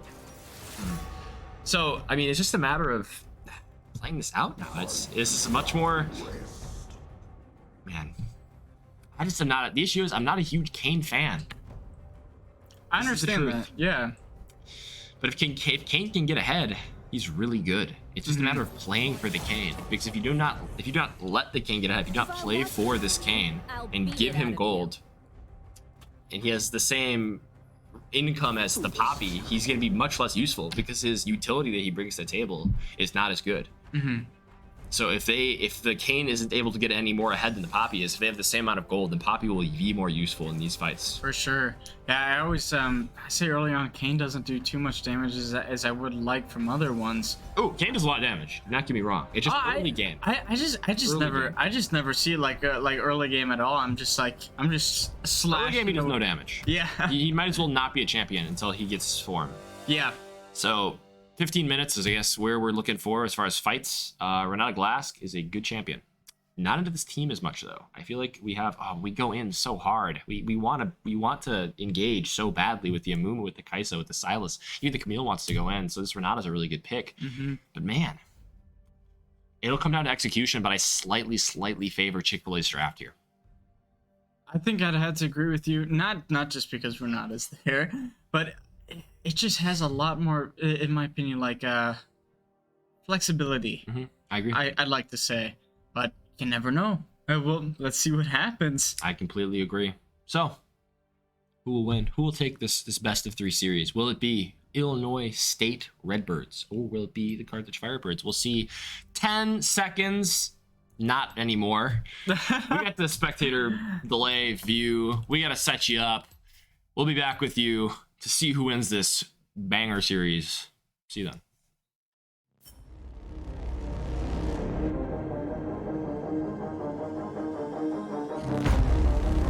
The high Wheatland shoves that right over to the Lions half.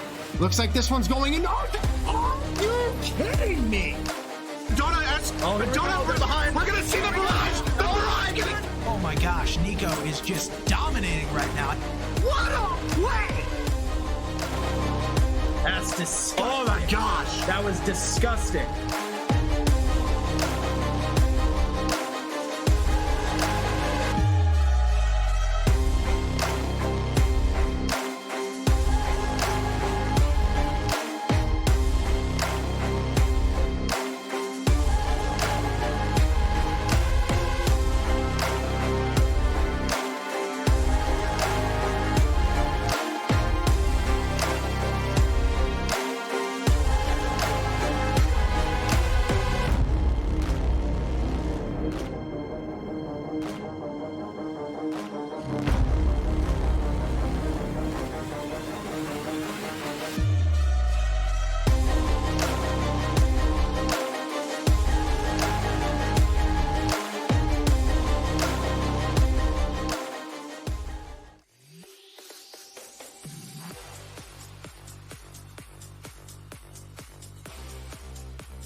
Firebirds.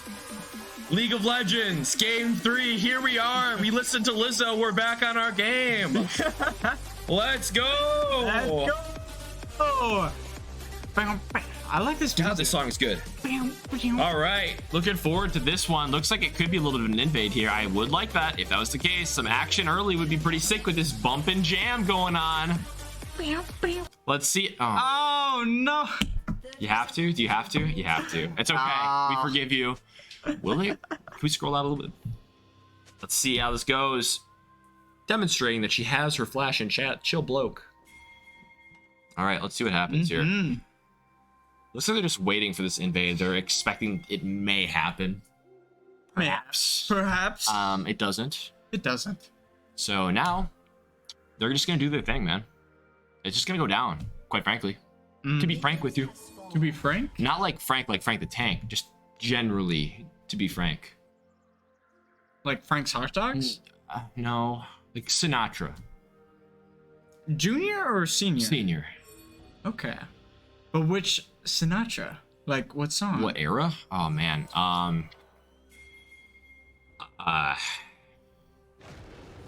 I don't know. All right, both starting bot side again. I would expect a full clear from the Kane. You want to get your farm. You want to farm up. You gotta be big and strong like a farm boy. Because that's what Kane is. He's a farm boy. Blitzkrieg's gonna look to play an aggressive lane in the mid lane. X Factor though, absolutely the Kane. Kane is a very high variance champion. If you get ahead, you're in a good spot. But if you fall behind, man, you are useless. It feels bad. So which Kane they're looking? They're looking for the red Kane? Yes. All right. Rust. Wow. I like Rust. Okay, I see you. But yeah, as you can see, going out of the Krug, she's trying to full clear. Should have a similar clear dependent on, yeah, look at how fast that clear is. So it's going to be fairly similar to this Poppy, actually. Ooh. Oh, she's skipping her wolves, so it's going to be pretty quick. Does hit level 2 first. That's a pretty good trade there. Engage. Does kill bloke, taking a little bit of a trade. Oh! There. Okay, we're looking for some action out here. I like it. Renekton being Renekton in the top lane. Oh, we got the SKT1 Renekton, actually. Ooh. You know whose skin that is? What player? I don't either. All right. Goats? No, it's not Fakers. Fakers the mid laner, top lane. Oh, Marin, M-A-R-I-N. Either that or it's Tooney. God, I'm smart. Anyways, really good trades here. Yeah, I feel like this Camille could have a really good time into the Renekton so far. But it can definitely get tough. I feel like Raymond the Goat has played his lane so well throughout these games, though. It's going to be tough to really give an over on it. Yeah. Ooh, doing the very silly 2 camps at once thing. Gonna have that full cleared out, probably like 320 roughly, but now looking for a gank at the top side. He should have saved his hook shot. Oh dear. He's in trouble now. I mean, they've got flashes. He may have his, but it's gonna be tough to get out of this one. Allspice is here though. Ooh. Flash away. Oh. He does not have it. Oh, could actually get the damage off, but no. First blood going over to this Renekton. This is scary now. Renekton getting first blood is terrifying. This champion is crazy strong in the early to mid game. Yeah, hailing from Shurima, we have another They're god ascended. Are they? Oh, they're ascending? Yeah. Nice. More lore. Ascended, man. More lore. Yep. So Allspice is going to be taking that Scuttle Crab, going back to his... I sounded like Pitbull there for a second. $305. All right, anyways. Going back to his Gromp. Putting a lot of pressure on Blitzkrieg in the mid lane. Going to be getting that nice little CS advantage here, probably. A lot of pressure also can be made in the bot lane. Amumu is so good at these early engages. He's got so much CC and a lot of damage actually too. So we'll see. And especially for someone as Renata Glass does not have a lot of health to deal with. I mean, we saw what Kaisa and Mumu did to her just by one quick attack. Ooh. Oh. You gotta be careful. Okay, good engagement onto her there. Will this be enough damage? Because I know that he doesn't have the ignite. Flashes forward to get the Q, but what did that really do for you? The flash forward it's kind of a moot point, if I'm being honest. I mean, getting this essence is really good because the more times you hit a melee opponent, the more essence you get. So the faster he's going to be able to hit that spike of getting your form, the better. But a 2-0 Renekton is very scary. Forcing a flash from the Nod is very good as well because the Arthropod and Proliferate want to be the aggressors in this lane. They want to push their advantage. They want to use the early damage that they have to gain an advantage. And they've been doing it so far. So well played. Just gotta really start worrying about this this Renekton in the top lane. For sure. I mean, the main thing in the bot lane they gotta look for is really just Renata's Q. I mean, her E just slows, but doesn't last too long. But that Q, that's the only real big deadly thing. It was on such a for Renata, such a long cooldown though. So and it's really hard to really get something off of that, especially when you have an Amumu who has the bandage. Oh yeah. So and no friends. And also no, you didn't need to say that. He's still crying. It's the curse. It's the curse. I gotta. Fair enough. But this game's just kind of slowly treading on. We do have those 2 kills on the top lane, but there's only a 100 gold lead worldwide. Mr. Worldwide. To infinity. Yes. Okay. Engagements come through. I think about command stun is actually no! Great die here. He does go back in, but the exhaust is brutal. Arthropod come on. Actually does grab one, but he's got the bailout on top of it. Arthropod's gonna have to run for his life. But Blitzkrieg is in fact here. He's taking a lot of tower damage. God, they're top lane. My goodness, but this MF should be dead in the bottom. Let's pick up the kill, but that was not a great trade. Poppy picking up another one. Camille's lane is getting camped. Yeah, this is not looking good so far. 2 and 5 so far. Look, a very minor gold lead. Which is surprising. It's honestly commendable that they have such a low gold lead considering 5 kills so far. Just means that the Firebirds are still playing well around it, but this Renekton is getting scary fast. Oh, for sure. What's the first item that Renekton's really going to be looking for? Usually, I think that the best build is Blade of the Ruined King. Okay. From there, you can really do whatever you want. I think into this team, you're probably going to be going Gore Drinker. All right. Another good build is Prowler's Claw, actually. Is which one? Prowler's Claw. Oh, okay. Lethality item. But it gives you a lot of gap close. It dashes you, so you can basically just one-shot somebody. If you build, you have a lot more sustain if you're Renekton. And it looks like Renekton wants some help top lane for whatever reason, because he definitely needs it after those 3 ganks. But Kane is scaling. That's good. But he needs to hit that that form sooner rather than later, because that's what he wants. He gets better ganks too. The knockup on his W is massive for ganks. Despite getting ganked so many times, though, I mean, Raven the Goat is still fighting this Renekton to a standstill. To be fair, Renekton has not bought his items yet, but we'll see what that can actually afford him. This extra kill. Oh. So, few things. Spike Whip. That's big. That's a lot. So he's actually going Gore Drinker first. I think that Blade of the Ruined King allows for a lot more damage, so a lot more lane dominance. So it's probably better to win lane with, personally, I believe. But obviously Gore Drinker is still a great item. So we'll see how that'll impact lane. Getting that first dragon, though, something we kind of missed. Oh, here comes Poppy. Arthropod does not have flash. Proliferate will not be able to... Okay, it does have ult, though. May... Oh, the bandage missing. Does kind of seal the fate, though. Flash is for Proliferate. May, in fact, get out. Does get the stun. Will trade. Not terrible. Big... Oh, he dashes so far. Big trade there. Getting that kill back is very nice, but they're still positive on gold. Still, 600 gold lead. That's it. Yeah, so, that's very surprising. So, despite the fact it's 3-7, only a 600 gold lead, 700 now. But yeah, not bad at all. All things considered. This Poppy is everywhere, though, man. Just making so many plays happen. Getting that double kill, putting top lane monstrously ahead. And I mean, you can see how it's utilized. Yeah, it looks like she might be going back up there in a minute. Yeah, I mean, it's just... Taking that Rift Herald would be nice, don't get me wrong. But they need to find a use for it, and quick, because they're slowly pulling ahead. The Redbirds have a really solid advantage everywhere, really. But only 2 still baffles me. 2 to 300 gold lead. Pull up. And I wonder what the case might be. Plating and farm, mainly. But yeah, it's mainly in the jungle, because 20 farm is quite a bit, actually. But also getting these objectives is pretty big, too. So, honestly, even game. Despite the fact that it's looked kind of rough, even game. Yeah, I just hope that Poppy just doesn't continue to dominate along with Renekton. Yep. Shutting down this Renekton is going to be a big part of this game, but Camille, once again, every time I look up top, it's like Camille just getting a good trade out of Renekton and nothing being able to really being found without this Poppy here. But right as I say that, Poppy is topside looking for another gank. Yeah, I am not liking that Poppy right now. No, not at all. Seeing the Kayn get more farm is nice though. Just continue to siphon, not siphon, but get gold for him. Get to his power spikes quickly and eventually turn this game around. That's what you're looking for ultimately. Yeah, I do hope so. So is Kayn also gonna be looking to get Gore Drinker as well?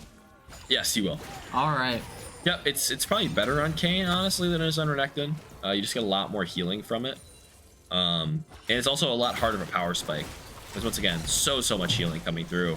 But getting these platings here is going to be really nice here for the Firebirds. As trade coming through the top side, not much damage. Now, if you had Blade of the Ruin King there, it would have been way more. Like if you had Iron Spike, or not Iron Spike, but Recurve Bow and Vampiric Scepter, you'd be trading for a lot more damage. So you're just kind of sacrificing some of that lane dominance there. Ultimate does come through. I don't think a kill is in the books though. Oh, Ultimate traded back, but he's taking the damage from the minions. He does get the heal and forces a flash. Wow. Really well played there by Blitzkrieg. See, that's what I don't understand about Silas. Ultimate does come through. Hextech Ultimatum is available. He could try to outplay this. Outplaying this is a very real possibility. Ultimate comes through. He's taking tower shots. If he's active right now. Okay, get the trade. Really well played there. Really well played to trade that kill back. Yeah, I thought that ultimate was just for just trying to get the Poppy out of the way, but just locking him in with those tower shots, that was didn't even need to use Ignite either. I thought he would need to use that Ignite to get the kill, but he ended up not having to, which is big. Yeah, that was really smart. I kind of wish that the Renekton took Ignite here. I feel like the Renekton really needed to play towards lane and really try to win lane harder, because Iron Spike Whip just does not give you enough damage to really outtrade Camille at this point.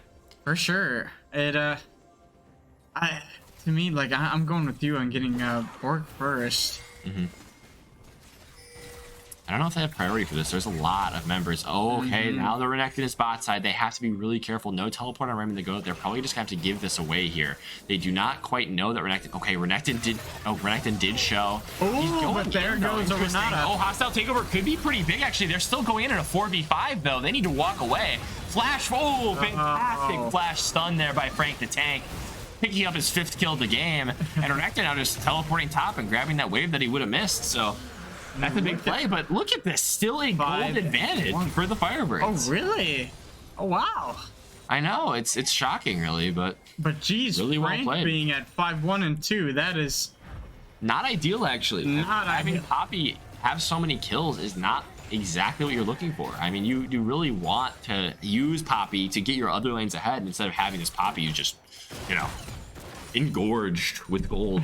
Well, Tiki Poppy might be a fun little dive top bot could be coming. Blitzkrieg may have the outplay potential to go for it. He's not have the ultimate. No, he has his flash available, so I'm not really sure if they'll be able to kill him here. He does get that root there. Turns it.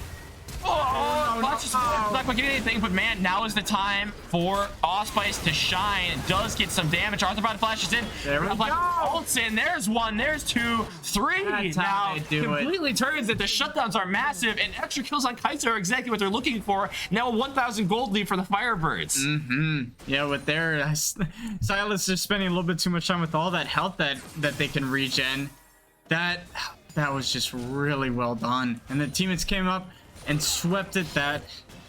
I'm very happy. And now they're gonna get the bot lane power too. Massive. I mean, the fact that this Kayn has not gotten punished yet is perfect. I feel like Poppy and Renekton should really be working together to pressure this Kayn in his jungle more. But he's been getting these free essence essentially. He's been getting the vibe. He's just vibing. Yeah, just running around. I mean, he's under like essentially no threat right now. Nothing has the burst necessarily to kill him at this stage of the game. This is a great spot for your Kayn to be in. And how much longer till Kayn can evolve? I'd imagine you're pretty close. 15 minutes is usually the benchmark, the one you should have it by. Okay. Like under 10 minutes, it's like really good. Like you're probably winning the game if you have form in under 9 minutes. Yeah. But yeah, 10 or 15 minutes is usually the time that you are looking for that. So he could probably, if I had to guess, he might be able to reset now and actually get form potentially. Yeah. But we'll see. But just clearing a few more camps and getting a little bit more gold. I've loved the team play here from the Firebirds so far. I mean, they felt so much more proactive and connected to this game. I really love seeing them on compositions that have like look at early this. game, but this dive could be good. Allspice is tanking though. It could be kind of bad. Never mind. Wow. That guy has disappeared from the map. And man, this Kaisa is so fed. It just did a quick control delete. I mean, honestly, that was a really fantastic dive there. Great stun there. Evan Trout already bought. Also, that's pretty big. That extra damage that the Amumu provide. Amumu still has the ultimate. They could go for something here. They just do not have the numbers. It'd be a 2v4, which is, needless to say, not ideal. Not ideal. But giving up this Rip Turtle is not the end of the world. They probably will just try to push out this top lane. Oh, they gotta be so careful. They have to run away right now. Oh, yeah. Gotta go. Oh, they gotta go. Oh, okay. Oh, there we go. Arthbot does, in fact, get out. We get to push the bot lane in, or... Ooh, this is looking very good so far. Oh, yeah, I didn't even see the bot lane. Look, Kane just... Or that's not Kane, that's Silas. Yeah. Hey, I does even not have my have glasses with me. Why don't I Yeah, just you didn't use put them on yet, kind of strangely. But yeah, Kane still does not have form, but once he gets formed, that's when the turning point really hits. That's where we should look to see some big plays. There we go. Glasses. Oh, I can see so much better. Right? That's what I'm saying, man. Just put them glasses on. I didn't even know I had them for a while. Oh my goodness. All right, 2 resets coming through. Kane pushing out the mid lane, getting some more farm. Very good, very good. Oof. I'm excited. This is looking good so far. Still scared. Wait. Oh. Did you say Blue Kane? He's not Blue Kane. Oh, I was like, sorry. No, he's not going Blue Kane. If he does, I will walk out of this room and yell at him if he goes Blue Kane right now. That would be... Oh my goodness. Just reverse time a little 43 bit. seconds. 43 seconds until he gets formed. Okay. All right. That is the magic number. And that's actually right before Dragon, too. So he should just farm up and get ready, get formed before Dragon is the ideal scenario. But you do kind of need your form to fight, or you don't need it, but it'd be really helpful if you had form to fight this next one here. Ramdigo does not have teleport, so he should probably start moving down soon, or else he will not be in this fight, which would be sad. Yeah, I want to see the goat in that fight. Yeah, Allspice just needs to take a reset. Good. Very okay. Okay, we're in solid. They will have first move. Kane will be super late to this, but honestly, it's better that he has form. As you can see. Ooh. Wait, sorry. He's transforming right now. There he is. Ross is here. So Kane does have form. Oh, flash stun. Oh, misses it. He doesn't get the auto off.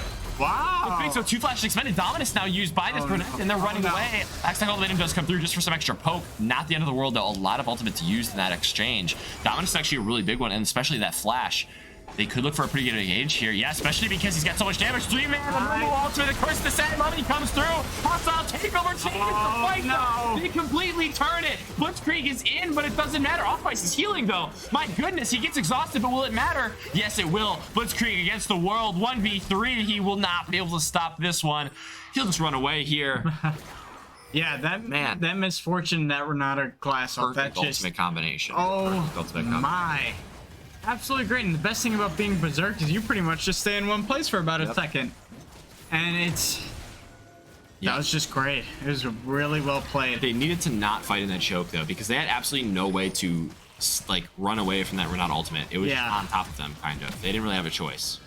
So, playing a little bit better around those choke points going forward. Probably going to be the move, but now they're equal in gold. So even that, it's like, oh well, we are still even in gold. We still have a fed Kane. 3-2-3 at this point in the game is good. That is exactly what you're looking for.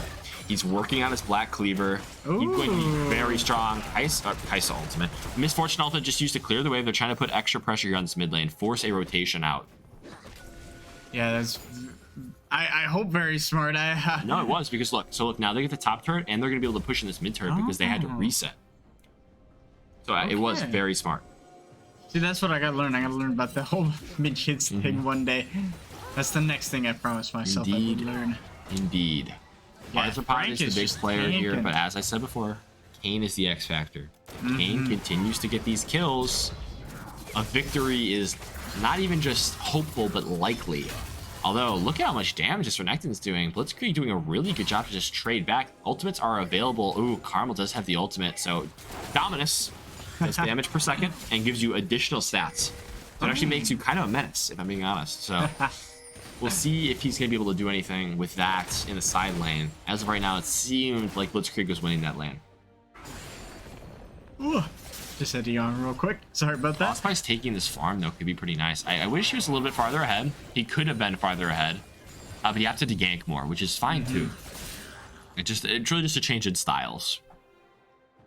Yeah. Some Canes like to farm more and play for their form more safely, whereas other Canes just say, I'm just ganking. I'm going to get form at like 8 minutes and then try to run over this game. And it's every time you hit like those specific champions, it builds up that essence. Yep. All right. Blue essence. Yep. And if you get enough blue essence, then you get Shadow Assassin Cane. If you get enough red essence, then you get Darkened Cane, which is Rast. Rast. R-H-A-A-S-T. Darkened spelling. Rast. It's Rast. You were right. I was just. Baron is up. Dragon up in 2 minutes 58 seconds. 20 minutes and 21 minutes is the game time. Oh man, still a very tight game. Up 500, 600 gold. No, 500. Going back down. Up 500 gold here is the Firebirds. Our other winged friends from Illinois. Only down by a short margin, small margin. Might get this top turret though. Raymond the Goat is scaling though, despite being put so far behind by the Poppy early game. Having a good game. Massively. So really props to him so far. Yeah, I can't wait to see a big turnaround for the Goat and seeing how they can get all that CS back and get some more items. To just become the dominant force that is Camille. Indeed. I'm really looking forward to this 3-item power spike for Kayn. Once he hits that Dust Dance, it is a he's hard to kill, let's just say, because this Black Cleaver is nice, but once you hit Dust Dance, especially because most of their team is attack damage, they're AD, armor is going to be fantastic. As he forces the cleanse out of the Misfortune, that's a good ability. Does get the Poppy ult. He's probably just going to start charging it now. Does have to flash away, though. Teleport now coming through from the side of the Redbirds. He tries to go in, but he should be trying to run away. This is a blown up Kayn. They needed to be more wary of that teleport. Yeah, just a little bit unfortunate. And that was now they just take Baron. Oh, dear. Yeah. It's quite rough. I mean, they'll take a lot of damage here, so they might be able to find something, but now teleport coming in from this Renekton. This is going to be a tough fight. They can win this 4v5. It is possible, but it is difficult. They have a lot of ultimates that are down that are very good. Flashes forward. Does get the forward. Oh, is in. So is Raymond the Goat. Arthropod is pumping damage right now. So, goes to the back of the pit. He gets through. That is not going to be enough, right? The tank is not going to... Oh, he will actually end up getting him, but Blitzkrieg is still in. And man, they're putting in the work right now. Also, the Baron is very low. Who's going to get this Baron? Gonna go. Firebirds, well played. Down very nice. One person, but it doesn't matter. Stealing that Baron, giving it over. Oh wait, Osprey. No, he has flash. He could flash forward and make something happen here. He's got to be. Oh, he misses that. That's a very big ability to miss. There is anti-heal from this. Okay, there we go. Get this one here. Will he be able to? Yeah, but will it matter? Once again, he has so much healing. He's got the Black Cleaver. He can keep fighting this. Does get the knockout this time. He's going to be looking for it. Getting the flash out of the Renekton. Very well played.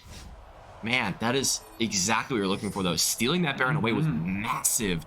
Fantastic 4-man ultimate there from Proliferate. And Arthropod going into the backline, immediately assassinating this Misfortune, as well as the Malzahar. Massive. Yeah, it was perfectly played, and especially from Proliferate to get the rest of the team in. I totally agree with you on that, and I think it's a really good thing we got to steal a Mumu. Poppy ult is available, so just keep in mind, she could knock 2 people out of the fight at basically any time. They aren't going to commit to this, though. Second Dragon now for the Firebirds, and man, this is looking to be an exciting game. I know. I just hope that they can keep this momentum up and not have, like, that one bad team fight. Spicy's got to be careful here. Yeah. Oh, yeah. He's playing on the edge, and he is getting rewarded for it sometimes, but he is definitely getting punished others. Is there going to be a random 5v5 here? Ultimate does come through here. We do get the immediate kill, but will it be enough? Another 4-man ultimate Proliferate, but it doesn't matter. They have to walk away. Allspice is not close enough. The carries were just not close enough to that fight. Yeah, having that renecting there, and then Poppy having both the tanks kind of push him on both sides. Oh, they're going in on top. Yeah, what is happening here? This could be a disaster. So much healing for the Rod. Very nice. Does get the shutdown. That's a lot of gold. Oh, not what you're looking for there. But still good shutdown gold. Still a pretty even game, although they are going to get the turret off of this push. Yeah, that was really well done. I was just praying that bailout wasn't gonna. It was just gonna. Peter out. Peter, thank you. Yeah, run out. One of those two. One of the words. Yeah, a word. One of them in the English lexicon. I'm on top of it today, man. I got those. I got that. We got the language. Get the language. Man, Allspice has got to be more careful in these fights, though. Like, he's got to find a way in with Proliferate. They need to be working together better because it feels like they're just kind of not on the same page. Ever since that one really fantastic fight around Dragon, they just have not been on the same page. And look at that right now. That Misfortune has Kraken, IE, and Lord Dons. That's a very powerful Misfortune. They got to be really careful going to the next fight. Thankfully, it's a long time until the next objective, so potentially Arthropod will be able to get that IE power spike as well, even up that gold a little bit. Yeah, I hope so. It's just absolutely, like, deadly when it's powered in with that Renata Glass ultimate. Like, once hostile takeover takes over. True. Yeah. And then you just get that, the Misfortune ultimate. It is just insane the amount of damage that can be produced. We do have the Quicksilver Sash, though, for Arthropod, so he is going to be able to cleanse the what is it called? Berserk Fury? I don't remember what it's called. Yeah, Berserk. It's when he cleanses the Berserk from Renata's ultimate. Wow, they just want to go in. Arthropod will be kind of caught out here. My goodness, that damage. That Proliferate went in just a little too late. There's really nothing for him here. There's 5 mid. Ends up getting out of that. Really impressive, but will he be able to get away from the whole team? He's just going to walk around his team now. Stunned is Allspice. He's got a lot of healing, but will it be enough? 3-man knockup. He's trying to make his way out. Oh, wow. He gets stunned up, though, and man, all of a sudden, it looks like the Redbirds are in control. Suppressed as well. Man, they're just finding picks left and right now. 2,000 gold lead. I have no words. That was just amazing. The Poppy just rotating around. It just, wow. Wow, really good to send her off this. 27 minutes. This is a lot different kind of a pace than the first game. Oh, yeah. And I think it's all thanks to the Misfortune, the Renekton, and the Poppy. Like, it's mainly been the Poppy and the Misfortune. Yeah, I mean, the Malzahar has been finding some good picks here and there. Renata has a few very good ultimates. We cannot credit her enough for what she's done here. But, I mean, this Misfortune is just obscenely ahead. I mean, yeah. That is so much gold. She's on her next item. I mean, Bloodthirster? Who knows what it could be? It's probably Bloodthirster. And just look at the amount of assists from Renata Glass. Yep, it's going to be Bloodthirster. Yeah, I mean, dear. Man, there's just such great team play here from the Redbirds. Completely throwing off the Firebirds. Wow. You know, there's always hope. Never over till it's over. I hope I am not giving you the impression that this game is over. It is far from over. There is still dragons to be had. There are still team fights to be had. Anything can really happen. That reset was actually a really good one to get. Flashing away. Oh, barely gets out with the blast cone. That feels so bad. But she will force him away. Oh, 2 minutes. Oh, that's pretty good. Forcing that. There we go. Okay, does get the flash from the Misfortune as well. What is Poppy doing here? You're too low. You're going down. 2 shutdowns inside the Firebirds. Triple kill all of a sudden. Excuse me. Allspice gets the knockup. Won't matter because they already won the fight. Going back to secure this Infernal. That's a swing right there, huh? Yeah, exactly. That's what the Firebirds needed right there.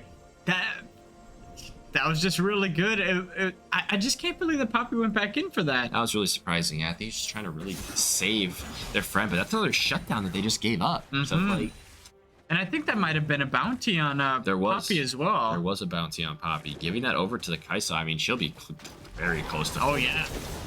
That is scary. They are going to look to try and get this Baron off of it, though. I'm not sure I like that. They got to be careful. Proliferate does have to reset, but they don't need Proliferate to really win a fight if they try to go for this Baron, because this Baron's going to do a lot of damage to him here. Ooh, you got to be careful. You have to be careful. If you are Proliferate. They do pop both ultimates, which is nice. Don't get me wrong. But Oh, Raymond the Goat's in a really good spot here, actually. I do like this a lot. Getting the stun isn't enough hurt, and a lot of healing. The Sterak shield does save him. Hostile takeover comes through. They're both berserk. So much damage coming on to the Firebirds roster here. Man, that team fight was fast. Oh, wow. Is down. Hold on, though. Arthropod has the damage. Allspice has the healing. They're walking back up. They're not anymore. Oh, okay. They're leaving Allspice. Allspice is going to have to get out of here quick. Not, unfortunately. So it'll be Tower Defense Simulator for the next couple seconds here. They have the potential. They do have the potential to end. If they push this well enough, if they play well enough, they could end this game. But, okay. Arthropod ulting in, gets one. Oh, sorry. Handshake, nothing of it. Oh, my goodness. Arthropod, what are you doing? Triple kill, 2v4 ace. How'd you do that?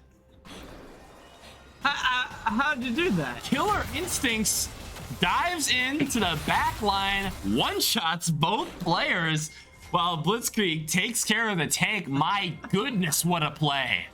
Wow. These two are on another level. I have no words to what just happened right there. Just that upgraded E, like, we finally see it. That's amazing. And this could be Baron here. I mean, that's a massive, massive play. It will be the Baron. What a misplay. They're underestimating the Firebirds. Yeah. I mean, this Kaisa is not to be trifled with. And there it is. And they're on slow point as well. How will the Redbirds play around this one? 2K gold lead for the Firebirds. That's awesome. Wow, what a comeback they have made. Man. Hey, he's got the Death Dance as well, so it's going to be even harder to kill this Kane. Continue to be. We're going to the moon.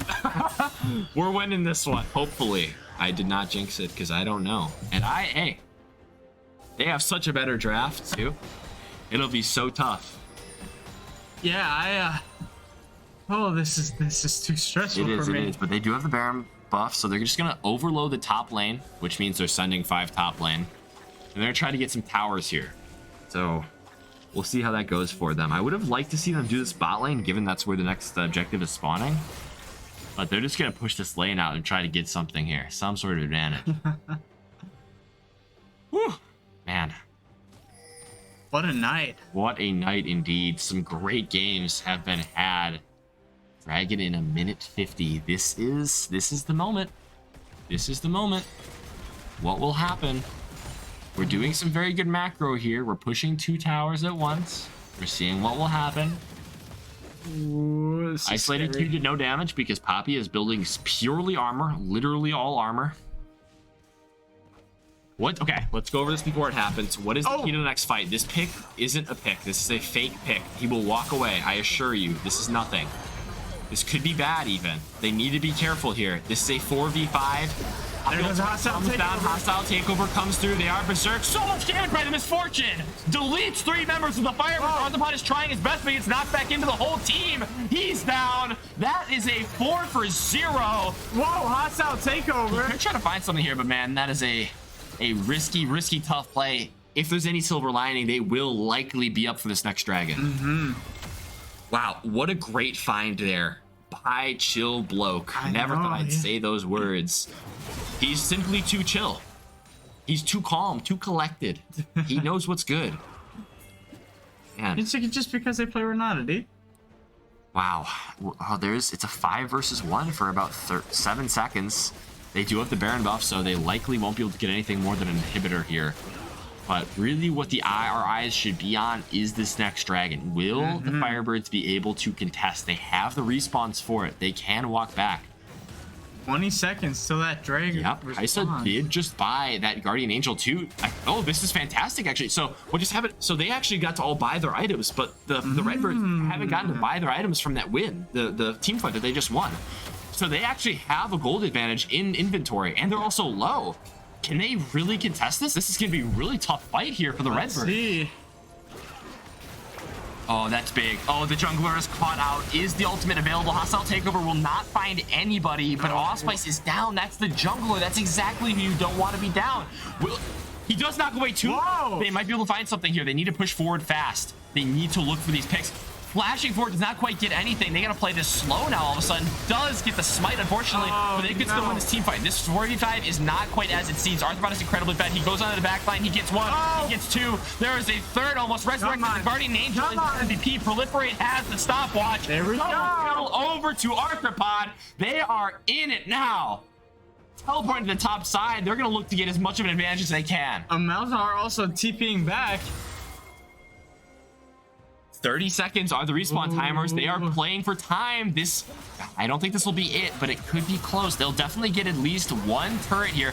Oh my goodness, wait, this tower damage. What is this tower damage? It's a 5 versus 1 here in the base. They have simply 2 to protect to make sure there's no backdoor. Hang for it here. Eskimo Lizard down. They are looking for the end. They are pushing for it. 11 seconds, 8 seconds until the next respawn. There's so much damage here. Will they be able to find it? This will be the game. Firebirds take 2-1. GG. Wow, what a play, what a fight. 4 versus 5, they find it to win the game. What a game and what a series. I know that the sneaky plays by the Firebirds, that was really well done. I have no more words. I do not either. I mean, absolutely incredible. Such a great series, so close to the very end. 35 to 40-minute games every single time. We got our money's worth with this one, folks. It doesn't get any better than that. It absolutely does not. Wow. What tough opponents, too. That will be definitely the toughest opponents we've faced so far this entire year. And what a privilege. That was just great. Absolutely, they played fantastic. I mean, the Redbirds have easily been the most difficult challenge that Firebirds Red has faced so far. Each game has been close up to the very end. And take a look at that damage output, like almost evenly spread throughout the entire board. And the assist from Renata is just like nothing more perfect than that. Absolutely. It's amazing. But looking at the Firebird side, it's pretty much the same way. A little bit different, but still everyone had their role. Everyone played it well as best as they could to the best of their ability, and they made something happen. And we've been blessed with a great series tonight. Looking forward, though, we've got Halo, I believe, tomorrow. Either that or we'll have a stream tomorrow. Don't know when. It'll be exciting. You should be there. We have some good casters all around. We will have an interview here coming in. So we'll give us some time to go and grab our friends. Get them in here and talk about this fantastic, fantastic series. We'll be right back with you.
Welcome, Firebirds. After a fantastic series here, we've got Arthropod.